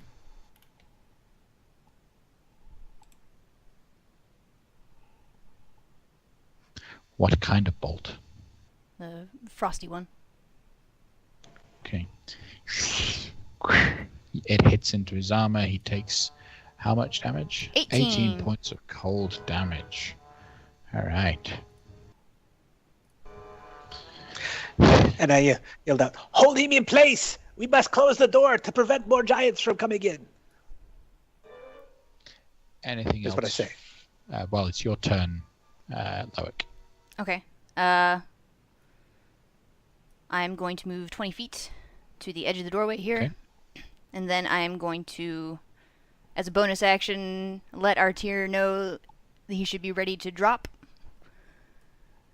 And I will cast Polymorph on the approaching giant and turn him into a butterfly.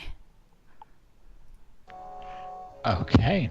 The So- approaching giant needs to do Wisdom. what? Wisdom save. Okay. 17 DC.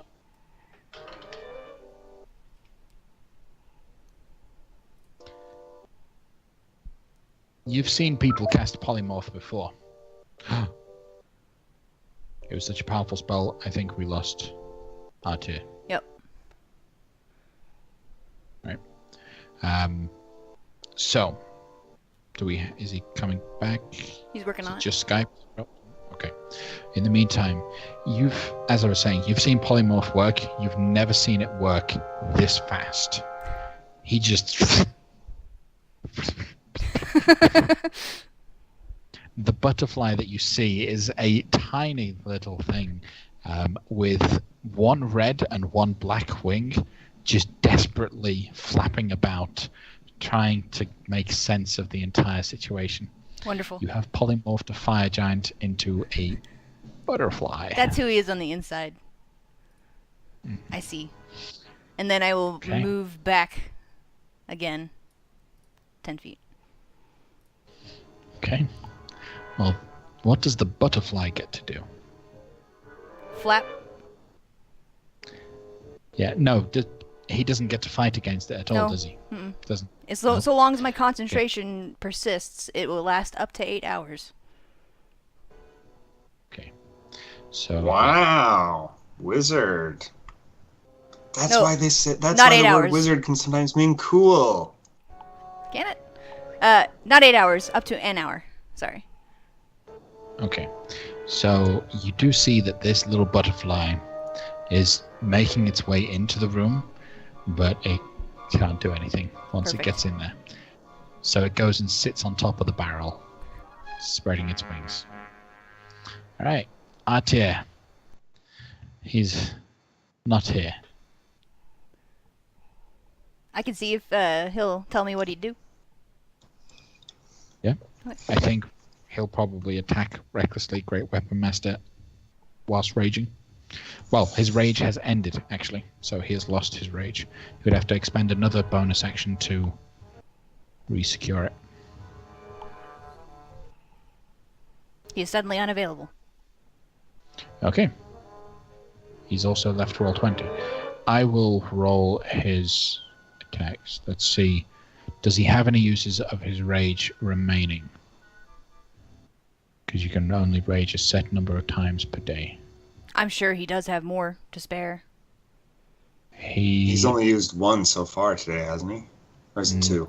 Maybe two. But I know he's got more than two. His character sheet says 3, but it says that he's got all 3 right now. So we will assume he has one more, and I'm right now going to assume that's... He would use it. It's Zalto. So he casts rage on it. Well, he goes into a rage, and then with the great sword will lash out Great Weapon Master against...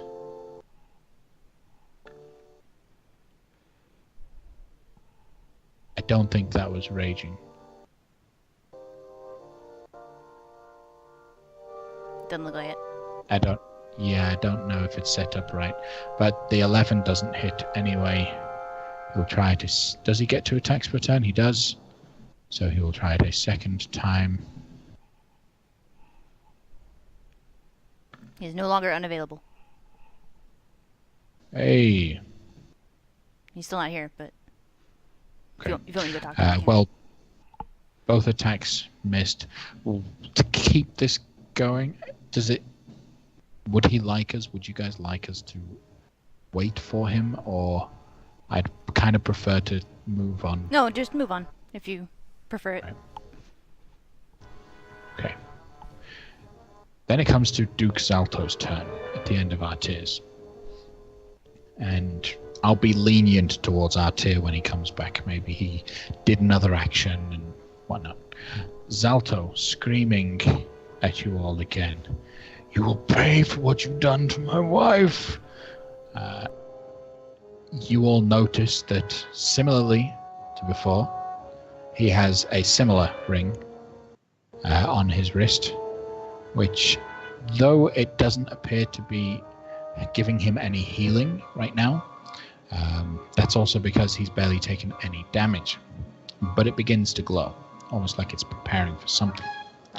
He then picks up his maul and will swing at Artir twice. So first attack is a 30 to hit Artir. That's going to hit him, I assume. Yeah, because I don't think he's got anything that can bump his AC up by another 10. Second attack will be a 20 to hit Artir. Now that one is his AC. So that also hits. So does he have shield? Does he have shield prepared? I think so. You might use that. Look at his sheet right now. He has shield prepared, yes. So he casts shield on the second time, bumping his AC up to 25. So he still takes the first hit, but not the second. The first hit is 28 points of bludgeoning damage, halved down to 14. I will put that into his health. Okay. So 14 points of bludgeoning damage. That is the end of Zalto's turn. Gamel. What would you like to do? I'm going to say, well, what is your purpose? To slay giants and protect dwarves. Well, that giant has a dwarf in his thing. So 2 for 1 here. Do your job. And we are going to try to attack him by throwing Whelm again at his head. Okay. A perfect shot. This hits him clean in the side of the head, knocks him back a little bit. Knew we just needed motivation. And then we'll do it again. So that seems like a good idea. Another solid shot. Another 17 points of bludgeoning damage. And then I'm going to do a bonus action, but it doesn't actually affect the game at all. And I'm just going to write to Aaron to explain what I did, because for stories reasons, I don't want to be too clear about that. That is all. Cool. All right. So then at the end of your turn, it is back up to the top of the round. Loic. I'm just gonna keep shooting him with frost.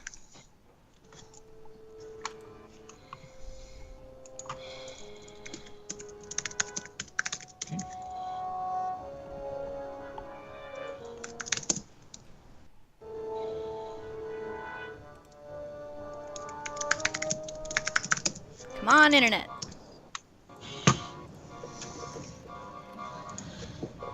Okay. Well, it came up on this one, and it was a 29. It was a critical. I can show you if you like. I believe you. Yeah, I don't want to neglect I believe you. Go ahead and roll the damage. 18 cold damage. 18 points of cold. All right. And that's even with it being a crit? That is with it being a crit. I got 2 9s. Okay, fair enough. So his armor starts to turn a little whiter as his body is freezing up a little bit. However, the natural heat of being a fire giant means that it quickly dissipates. Anything else from you, Loic? Nope. All right. Well, the beautiful butterfly will continue to fly around the room, having a bit of fun, but will actually come to start bothering you, Loic. That's okay. Not to do anything, but just flap in your face. And I'll just be like, oh, All right. try not to whack it too hard. Back up to Artier's turn. How are we looking, Artier?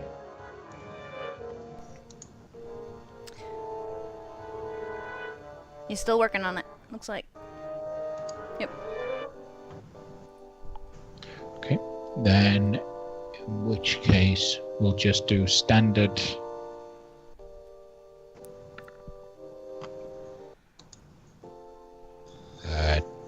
23 is going to hit. Second attack. 20 is going to hit. Okay. So.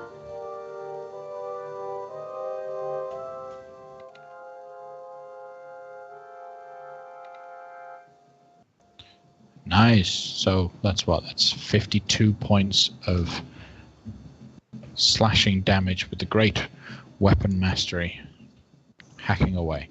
I'm going to say that's reckless just in case that is necessary for it to hit. At the end of Artier's turn, it is Zalto's turn. He is looking quite angry. You do see that a bit more of his flesh starts to knit together as per the similar bracelet begins to glow, and he gains a bit of health back. He will, focusing on this guy that just harmed him a lot, he will unleash another 2 attacks against Artier. First one being a 23 to hit, so that will hit unless he's going to cast shield again. Do you think he would? How many slots does he have left?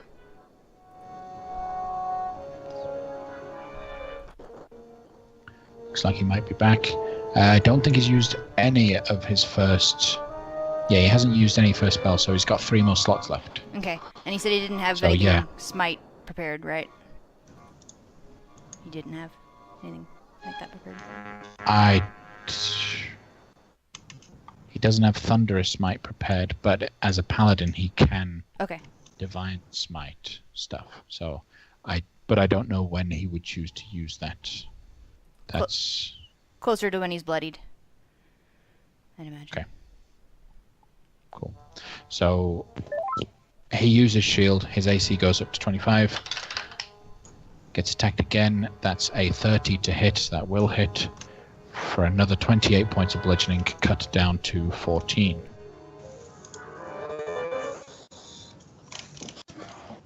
It's raging. Gamel. I'm back. Hey, you're back. You've taken a brunt of damage, and You you've died. dealt a lot of damage as Sounds good. All right. You are currently raging. Excellent. Gamel. Thank you. Gamel's going to do his thing and throw Whelm again because. Actually, let me double check something.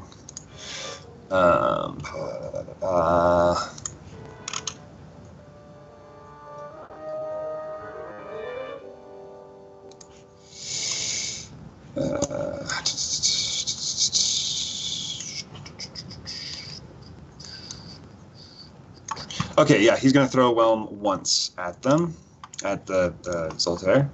Mm-hmm. Will 18 hit? To Zalto? Yes, an Yeah. 18 will hit. Okay, and then Gamel's actually going to move up there, 30 feet, and then he is going to strike his hammer into the...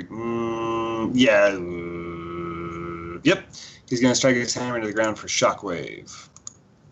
Okay. Each creature of my choice, so that'll be the butterfly and the giant, must succeed on a DC 15 Constitution save, or they are stunned for a minute. Do you have to hit the butterfly? Oh, excuse me. Does hitting him mess up the polymorph? I don't know how magic works. You know what? I don't know the butterfly. Just Zoltair. Just the big guy. All right. I'll let it slide. All right. All right. So you hit Zalto. He succeeds on the con save. Boo. I'm done. All right. Loic. I'm going to turn to the butterfly and be like, "You look. There's nothing expected of you right now. You should really just enjoy it." And then shoot the Zalto again.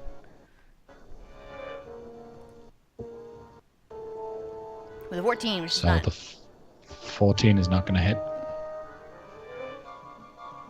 The butterfly giant will sit down on your shoulder and watch what's going on. Artir, you're back. Okay. What would you like to do? I am raging, and Yes. I am doing and taking damage, and I continue to do damage to the Duke. Yes. I will swing twice at him. Go ahead. I'm sorry? No, I was saying yes. Okay, you attack. Oh, okay. Right, I will not do so recklessly because I want to live. I'll take 2 swings. Unfortunately, both swings miss. Awesome. And I will end my turn. Okay. At the end of your turn, it is his turn now. He will turn around, waving his maul in everyone's face. Just leave us be. As he swings once for Artir. So that's a 26 to hit you, Artir. Deceits. Okay. You take... Are you raging? Yes, you are. So you take 14 points of bludgeoning damage. And then he immediately charges forward towards Gamel. Now, that does give Artir an attack of opportunity, if he wishes to take it. I will take it. Okay. So that'll hit. And I will put a divine smite on that as well. Okay. And the divine smite is... Boop.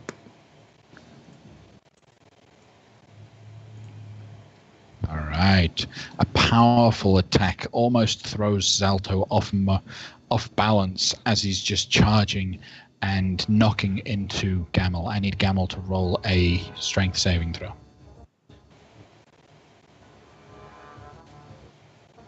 Okay.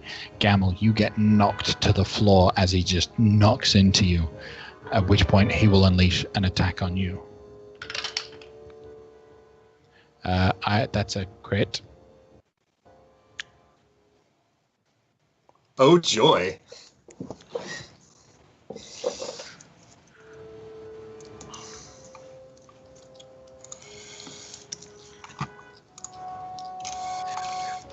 He surely doesn't can't have enough- kill me in one enough shot, dice. right? There's a new rule. If I don't have enough dice, I can't roll that many.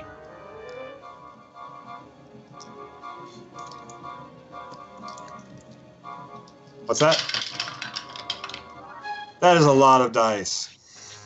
It is 12d6, Holy crap. just FYI, Well, you can't kill me. I don't think, because of the but- crit. So that works out to be 67 points of bludgeoning damage. How many points? 67? 67 points of bludgeoning damage.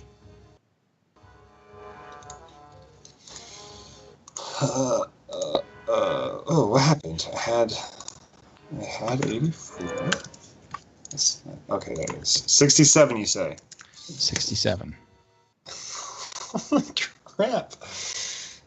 You know what? Right. Actually, as that's about to hit me, my magma ring goes off, and my ring of magma, and I'm going to cast Fire Shield, Warm version only. All right. And what does that do for those reading along? That's a great question. I seem to think it would be helpful if I could actually look it up. Shield, Hold on. So the ring of magma. The relic is a ring of hardened magma sized. Okay. Provide you with a shield, which is just a normal shield. So it's just a +5 to AC. And he crit, so it doesn't make a difference. Well, then I don't use it. I just take it to the face. All right, I'm down to 17 hit points. All right. Gamel, you're on the floor. You've just been hit hard by this maul that has a dwarf inside.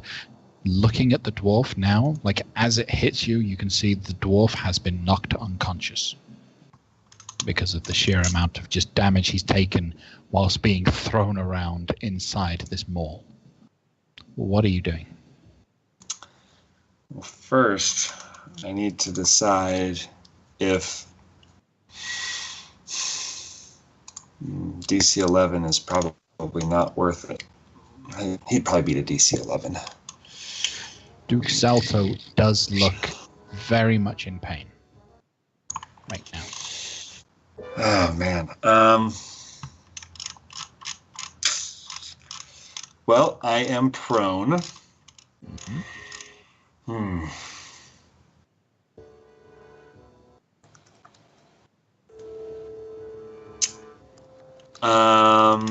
I am going to inexplicably, let's see.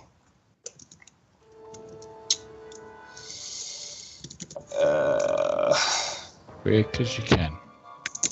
Okay. Do I take, well, I'll just say it because it's easier. If I were to fly away from here about 20 feet, would that provoke an attack of opportunity if I used the fly to move and get into a standing position? Since I like the standing up, I just... Yes. As soon as you leave his melee range, you will trigger an attack of opportunity.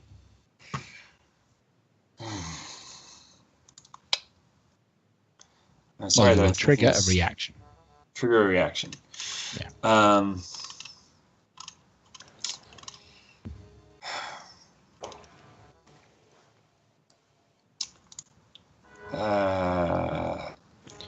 I'm sorry this is taking me so long. I'm just in a tough place right now where I think I'm probably gonna die. Fear not, dwarf. I will kill him. Gamel in a moment of panic is going to like throw his hands out at the giant, and I'd like the giant to make a intelligence saving throw, DC 11. Or it's a wisdom saving throw, excuse me. Wisdom saving throw, DC 11. Okay. He succeeds. Gamma will stand up so he can die on his feet. And that's all. Okay. I'm done. That's an action. Loic. I'm gonna blast the crap out of this guy if he looks as wounded as you say he does presently.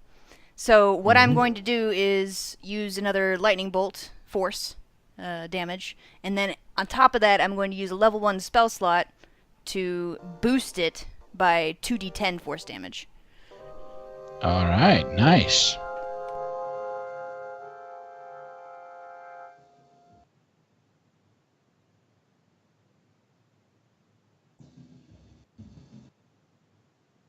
So, he's got to make a dex save.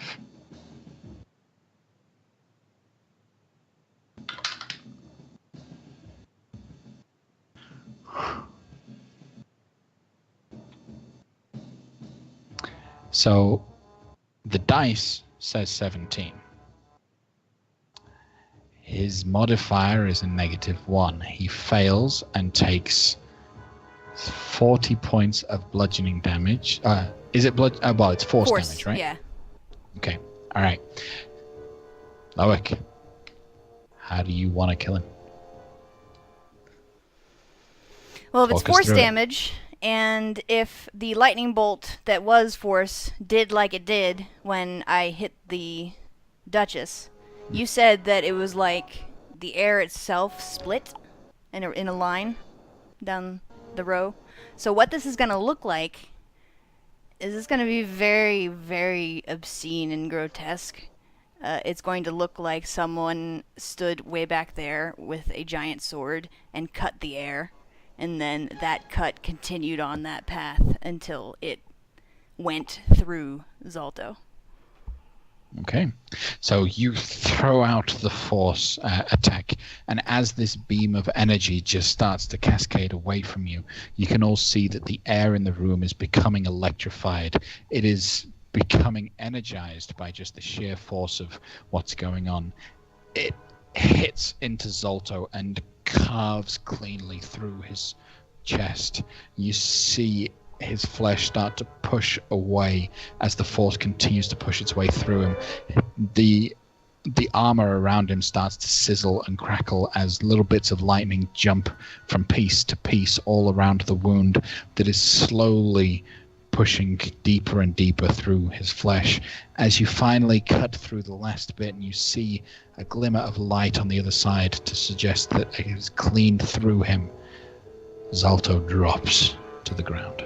And Gamble, you are on the ground, almost gone, and you see this body just split into 2 pieces, and Loic is standing on the other side, just going...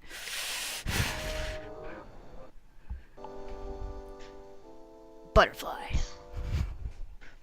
I thought you were going to try to capture his soul. No, the pearl's not ready yet. I was just telling you because it... Sure. Okay. I'm gonna... Gamble doesn't know what that means. The pearl's not ready yet. Is that a euphemism? He's like, okay, fine. I'm alive. Thank you. So I'm gonna rush over to him and I'm gonna help him up as soon as possible. Dust him off. Okay. So, just as before, he also has another ring on his wrist, but you guys can see now, as well as his stuff that's on him, he has his maul that's fallen on the ground next to Gamel, with the unconscious dwarf inside. I shut the door. Okay. With a loud... The door closes. And I lock the door. All right. With help. You have 55 minutes and counting from the moment the door closes to the point in which that fire giant turns back from a butterfly. Is there anything on the giant's body besides the magic bracelet? You search through his belongings and everything that he has. Well, I guess we should check the dwarf before I would check the dwarf before I search the body. Yeah. See if we can wake him up. So does anyone he's know? unconscious. Does anyone know how to heal or do smelling salts? If we look at him, does he look unconscious because he's near death or because he's taking a nap? Can we tell any of these things? So make a medicine check on him.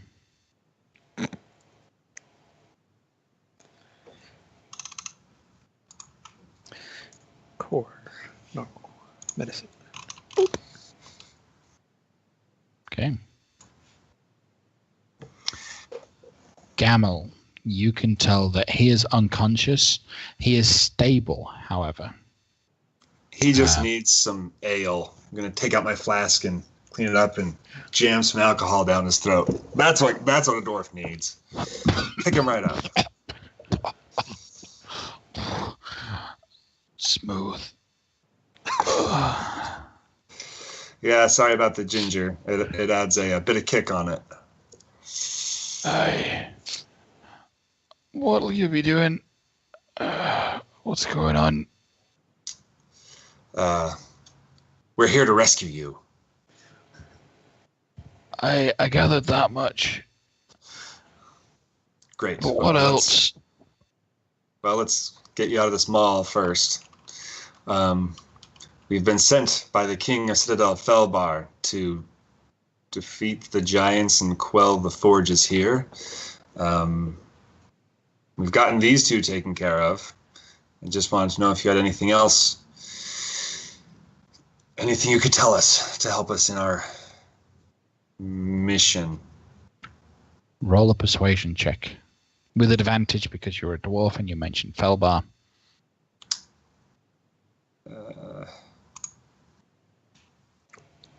Okay.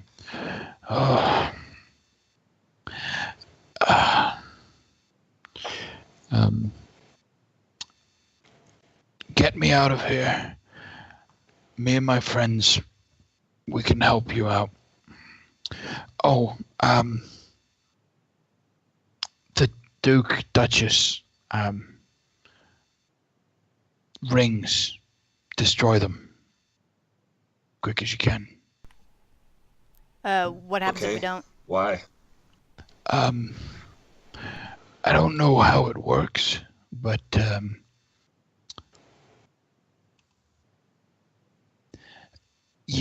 I don't know if you've seen all the collars that the prisoners are all wearing.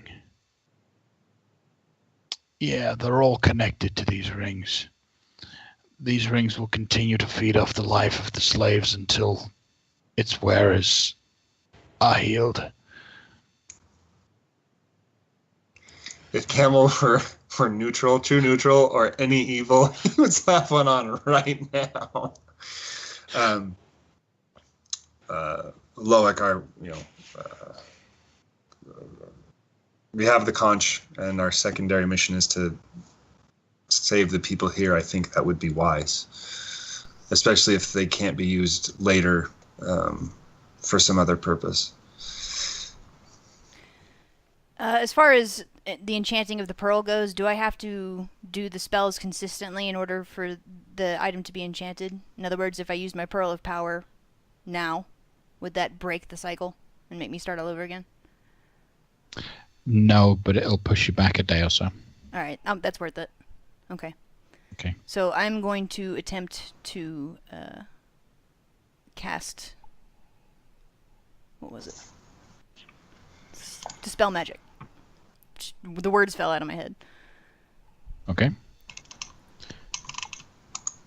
So if it's above Now, a level 3 potency, I'm going to have to roll for it. Okay.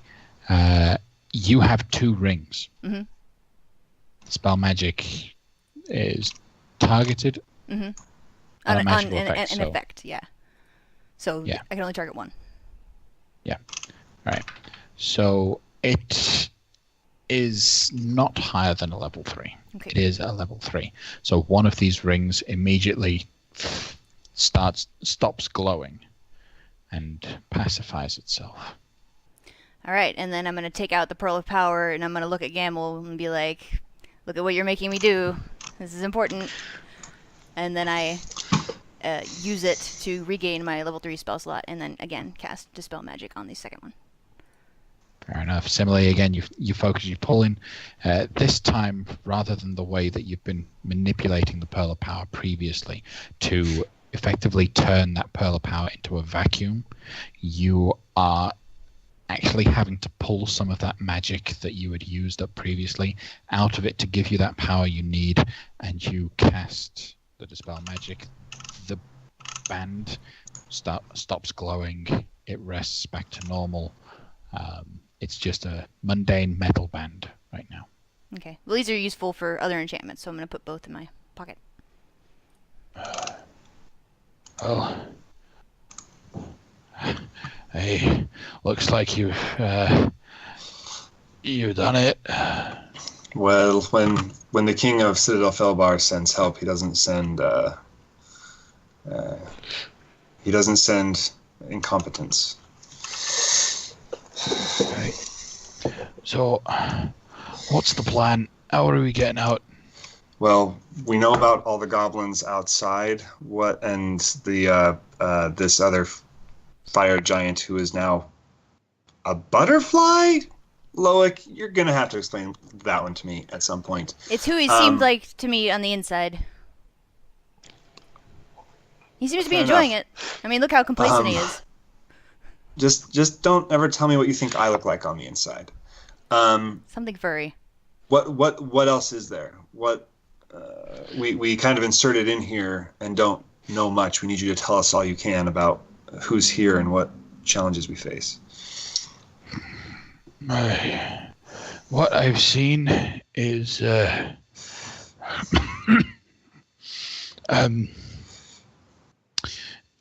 well, the biggest problems are lying on the floor here. They're kind of sorted. We do have there's a lot of slaves here. A lot of them. I was coming here to try and find some way to get them out, but with these rings destroyed, if we could get to them, would it be difficult to get their collars off and get an uprising going? With the rings off, not working, I reckon the collars won't be a problem anymore. Rebel uprising? Rebel uprising? Rebel uprising? Huh? That'd be great, but how do we get there? Well, there are a whole bunch in that room with the statue, right? There were some when you last went through it, yes. But I'm asking the dwarf. Like, there were some in there. Where are they kept? Where are the slaves at? When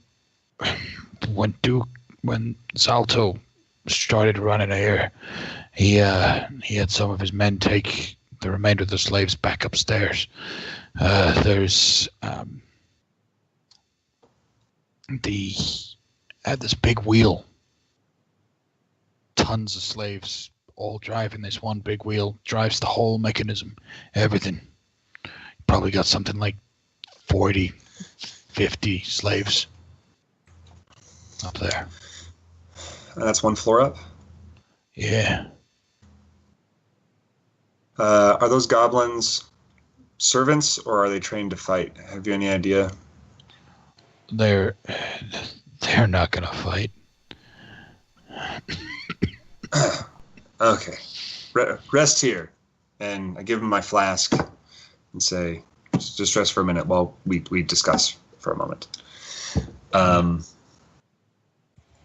Team huddle. All right, guys. Well, it sounds like most of the problems are dealt with if we take care of this fire giant butterfly thing, and then we've got the younger giantess as well. I see two ways to play this. Well, three ways. One, we can sneak out. Just try to get out of here, teleport out. Loic, you mentioned that. Two, we could just go out, guns, magic, and swords blazing, and just plow our way through the goblins, move up, and just free the slaves and try to get an uprising on our hands. And if we make enough ruckus, maybe the slaves will know they can fight back. Or 3 is to still try to free the slaves, but be quiet and sneaky about it.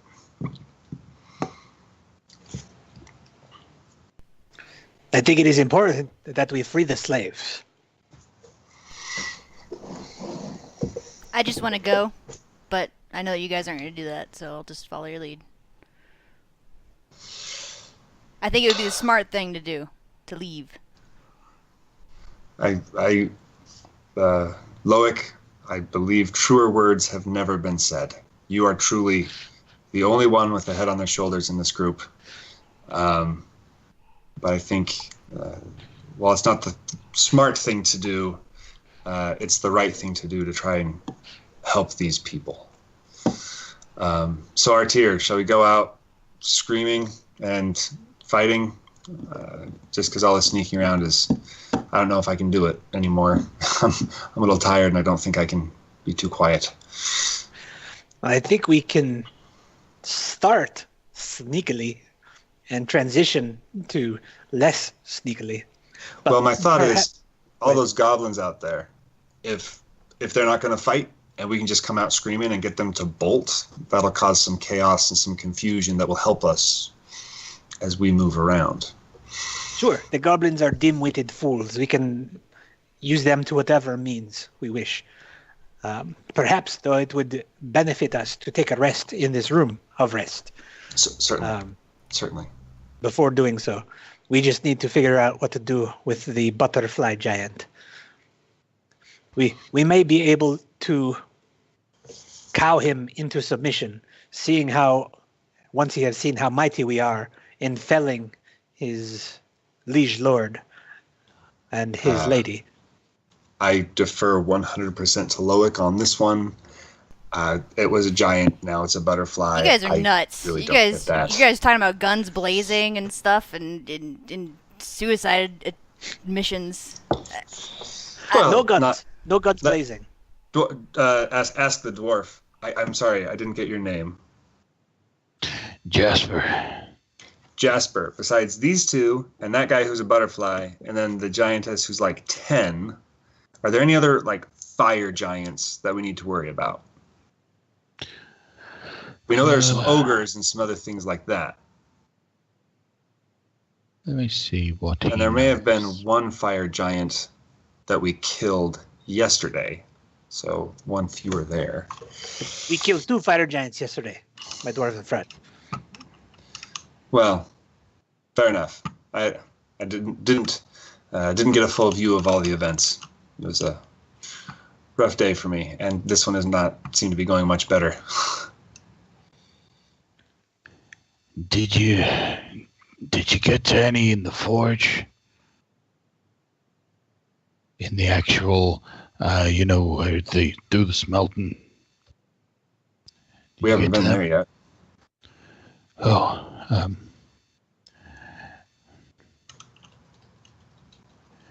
and you're looking at about 10 more fire giants.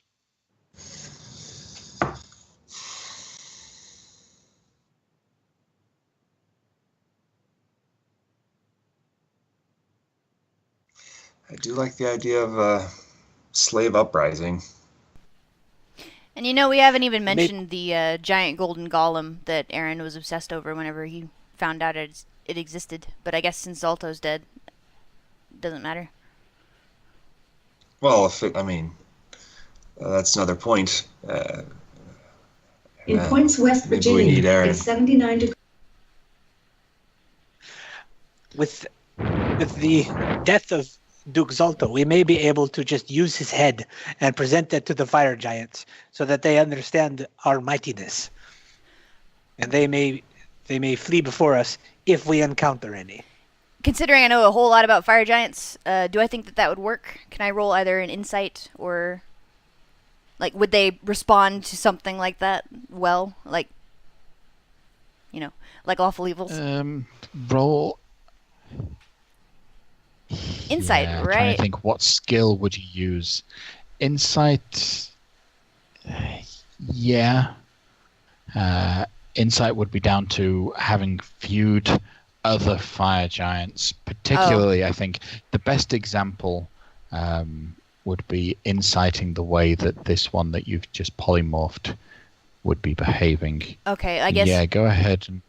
I guess if that's the case, then Loic would actually be drawing on his history, the stuff that he read about the Vault of Sages. That's how he got all of his fire giant knowledge. So based on the stories of their civilization, I suppose it would end up being history. Then it would be history. Okay. Thank you. Yep.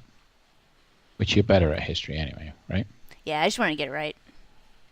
Do what I gotta do. Okay. Fire giants as a whole are a society that values strength above all else.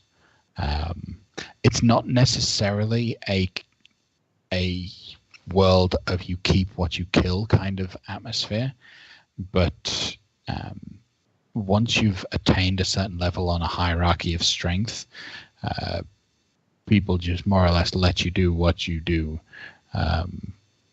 It's possible that these fire giants would begin to respect your power and leave you alone at this point if you brought evidence that you killed Zalto.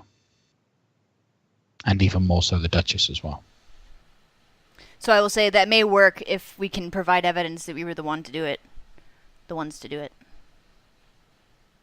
And if we don't try to kill them after we present the head. Because otherwise, moot point, they're going to try to defend themselves.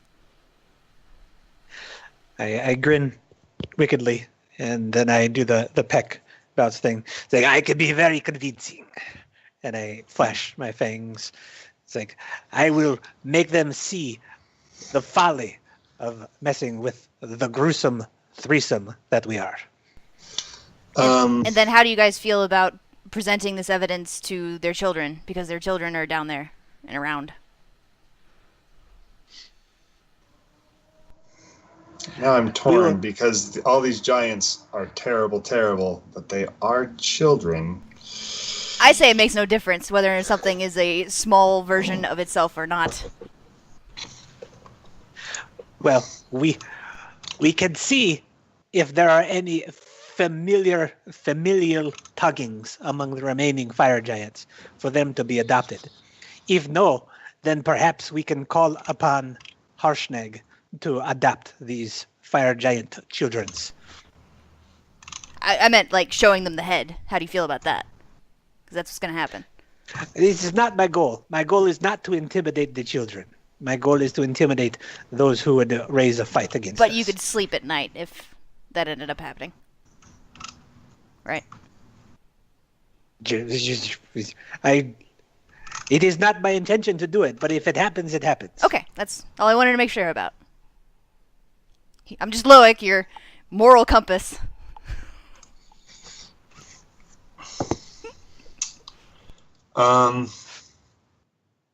True north. Jess, before we do anything else, before we leave this room, what are you doing with that thing?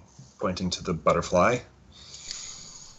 Which it's now, after your discussions, you've got maybe 20 minutes left of your timer. I mean, it started trying to fight me, but then it just chilled out. The polymorph creature retains the personality of its original form, so it's entirely possible that he won't try to fight us.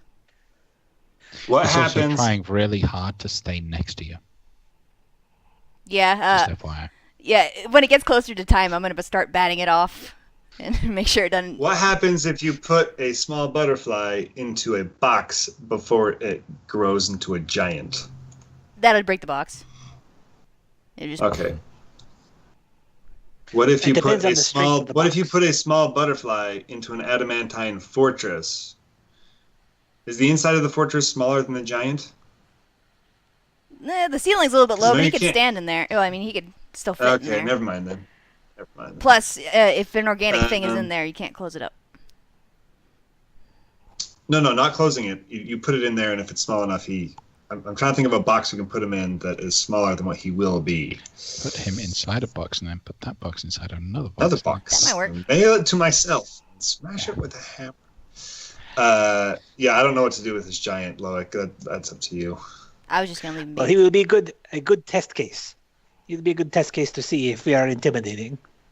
He will know. He would be most intimidated, and if we cannot intimidate him, then we are likely unable to intimidate anyone else. Okay, so So do he's you, a fine test case. do you just want to do it now? Great. No, let's Well, rest. We got 20 minutes. Okay. Let's cut off some heads and strip some gear and take a second to reload. And then, yeah. Okay. Then do it. Loic, before you polymorph this giant into a butterfly, did you get the sense that he communicated using a common language that we share? He seemed to me like the rest of them. So no, but probably not. But again, telepathy. Gabriel, I will try to be as intimidating as possible, but I may need assistance from your hammer to communicate the words that are not communicated by my ferocity. Well, do you have a problem playing translator? In order to intimidate and cower giants to save dwarvish slaves? Roll a persuasion check. Oh, Because come on, kill the giants, intimidate the giants. It's about the same in his mind. Right. He would be helping to intimidate the giants. Why wouldn't he want to?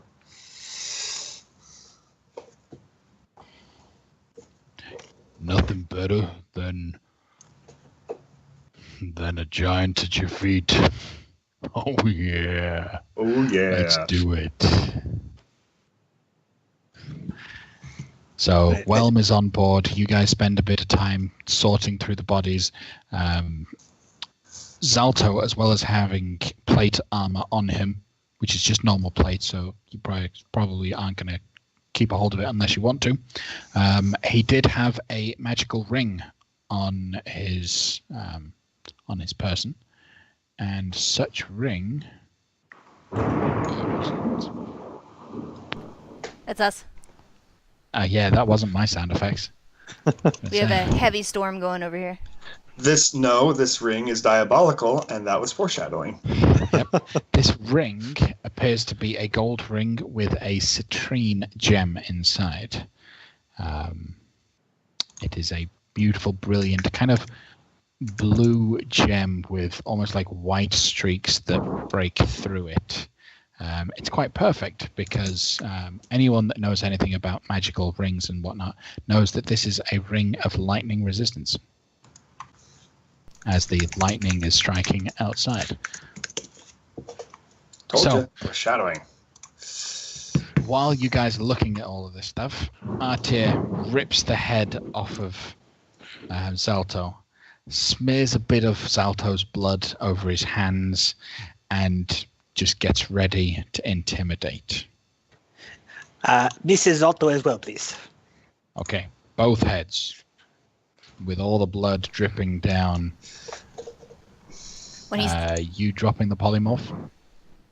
no, we're Well, gonna go ahead and wait. We're going to heal up a second, take a short rest, and... I don't think we have time for a short rest. Short rest is an hour. We Before don't the- have that.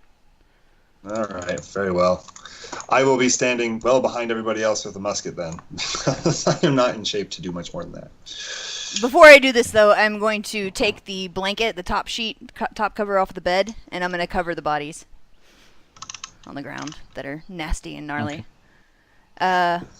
All right, and then make sure I am several feet away, many feet away from the butterfly, and then I'll go ahead and drop the polymorph. Okay. As the polymorph drops, the form begins to grow and shift and change. The wings move in to become the limbs of the body, the arms and the legs as they stretch and solidify. He has his great sword at the ready, already in the go, and is about to swing when he looks and sees Artir holding the two heads. He pauses and just looks at you. Doesn't do anything. Doesn't say anything. You are wise to lay your sword down before us. Your liege lord and his lady have fallen beneath our mighty blows. You do not want to be next. You do not want to anger us. Flee! Is Whelm translating this for you? I think we'll go for it once to see if he catches the common. If he doesn't have the common, then Whelm will translate. Okay. Arte, roll an intimidation check with disadvantage because he doesn't understand you. Disadvantage, intimidation.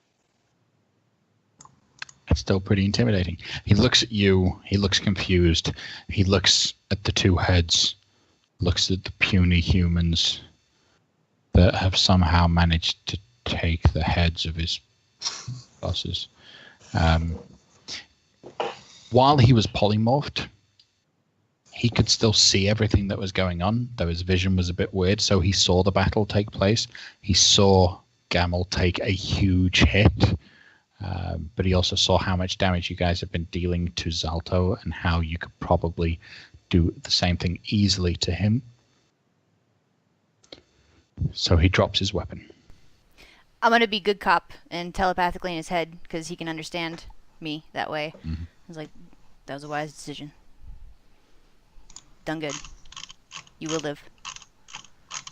Then, as he drops his weapon and drops down to one knee in front of you all, what are you guys doing? Seeing that he didn't really understand, I'll say, Whelm, translate for Artir. Artir, carry on. Your liege lord is dead. You have no reason to be here any longer. What will you do? So Whelm translates. He responds in giant.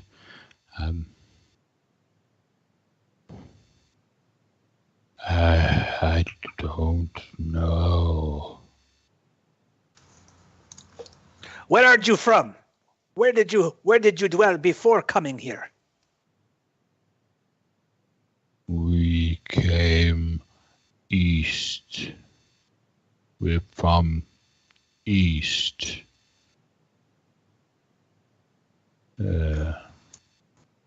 Ordning shattered. Don't know what to do. Why have you reignited the forges of this place?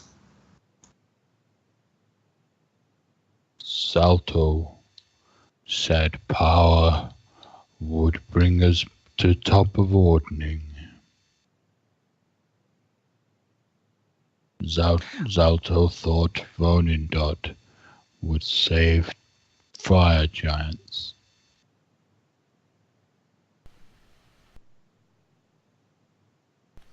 Did you know how to return home? If walk we let you east. leave.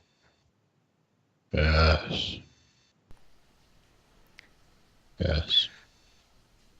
Does the Duke Zalto have any other family?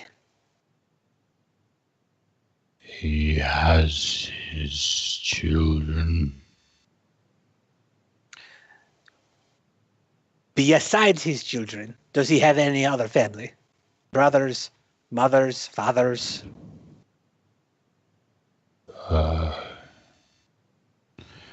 I guess all fire giants are related. No, he doesn't. Zaltemba, he's old enough. He could start ruling a clan, I guess. Zaltember is the son of Duke Zalto, is this true? Yes, he's the son. I would, if I were the son, I would want vengeance. Maybe we should not let the son live. How old is this Zaltember?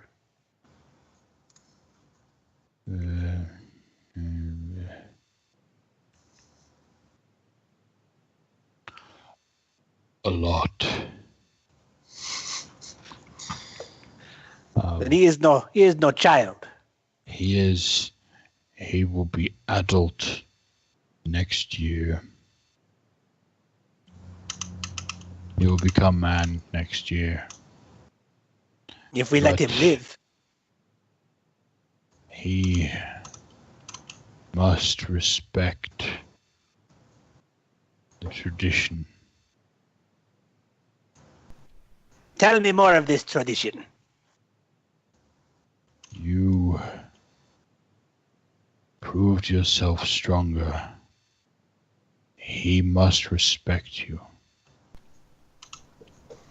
Well, if that's the case, then we want him in power. 'Cause he's the one that would be least likely to come after us. Very clever. I think I'll insight check that, what he said about... Okay, so roll an insight check.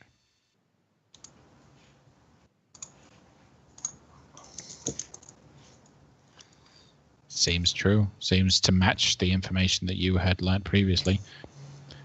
Gamel, you especially, because Whelm is doing all the translating in this situation, you figure there's probably a little bit more to it than just straight, you killed his father, so he has to respect you. There's probably more to it than that.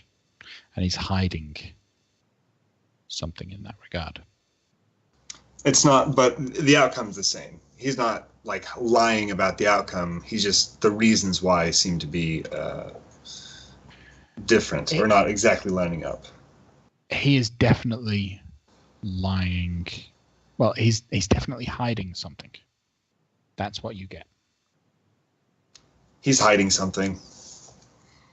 Oh, I get right into his face. What are you trying to hide? You lift Whelm right up to the giant's face, and the Whelm shouts the same thing.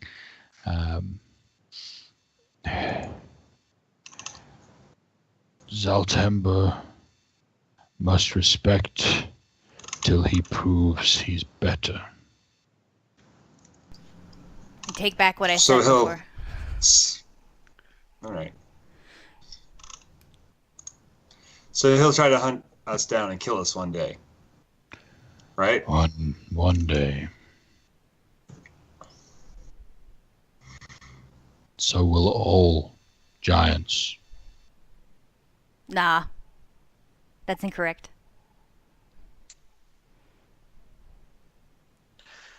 Not these two. That's not what I meant, but sure. Are Look. you done with me?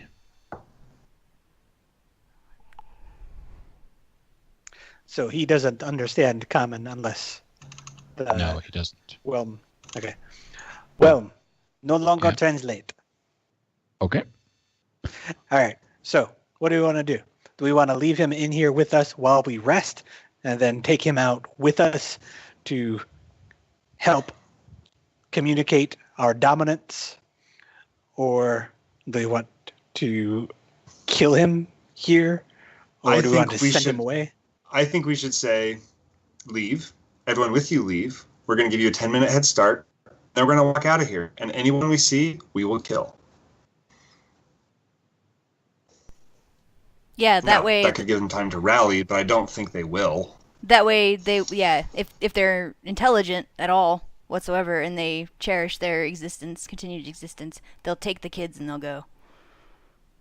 And then they'll And we'll rebuild. also say, leave all the humans, leave everyone behind, leave. We're giving you 10 minutes head start, and other than that, any giant we see is a dead man. This seems fair. All right. Please. Whelm is just begging, please let me tell him. Please let me tell him. All right. Well, all right. You can begin translating again. I speak. All right. Listen, you. What is your name? I will remember your name. You who tried to lie to me. Thank you.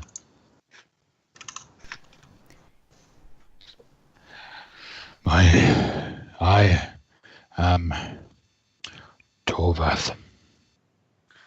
Listen, Jew, Torvath. I am going to let you live. Your blade will stay here. But you go. You leave this room. And we will give you some head start. Some time to gather your friends, your allies, and leave this place. You will leave the slaves. You will not harm any of the slaves. You have 10 minutes. If there are any giants still within this dwelling after 10 minutes, which is this many minutes, we will slay them on sight. And if any further slaves are harmed, we will hunt you down and kill you as you flee. Do not test me! Roll another intimidation check with advantage this time. Of course, my character sheet would help. Hope this works.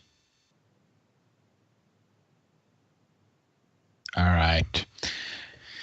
You see him physically shake and like try to duck and flinch. That's the word. You see him flinch as you shout at him. Yes. That many minutes. Go now! He stands up and starts running out. You hear a huge commotion as all of the goblins suddenly start screaming and shouting at each other and at everyone. And he disappears around the corner. And with that, we will end tonight's session, guys, as you have started and begun the clearing out of Iron Slag. We will pick it up same time next week, where you will be exploring Iron Slag proper without the threat or fear of the giants, if all of the giants left. And then you get to choose what you're going to do. But a major milestone has just occurred in that your goal for all of this time has been to acquire that conch of teleportation, and you are fairly certain you have what you need. The next step with that would be to use the conch to access Maelstrom and find out what happened to King Hecate. So, thank you everyone for being with us, for sticking with us during our technical problems. We will be back this time next week with hopefully more fun and ridiculous, great, Crituitous RP. Thank you everyone. Good night.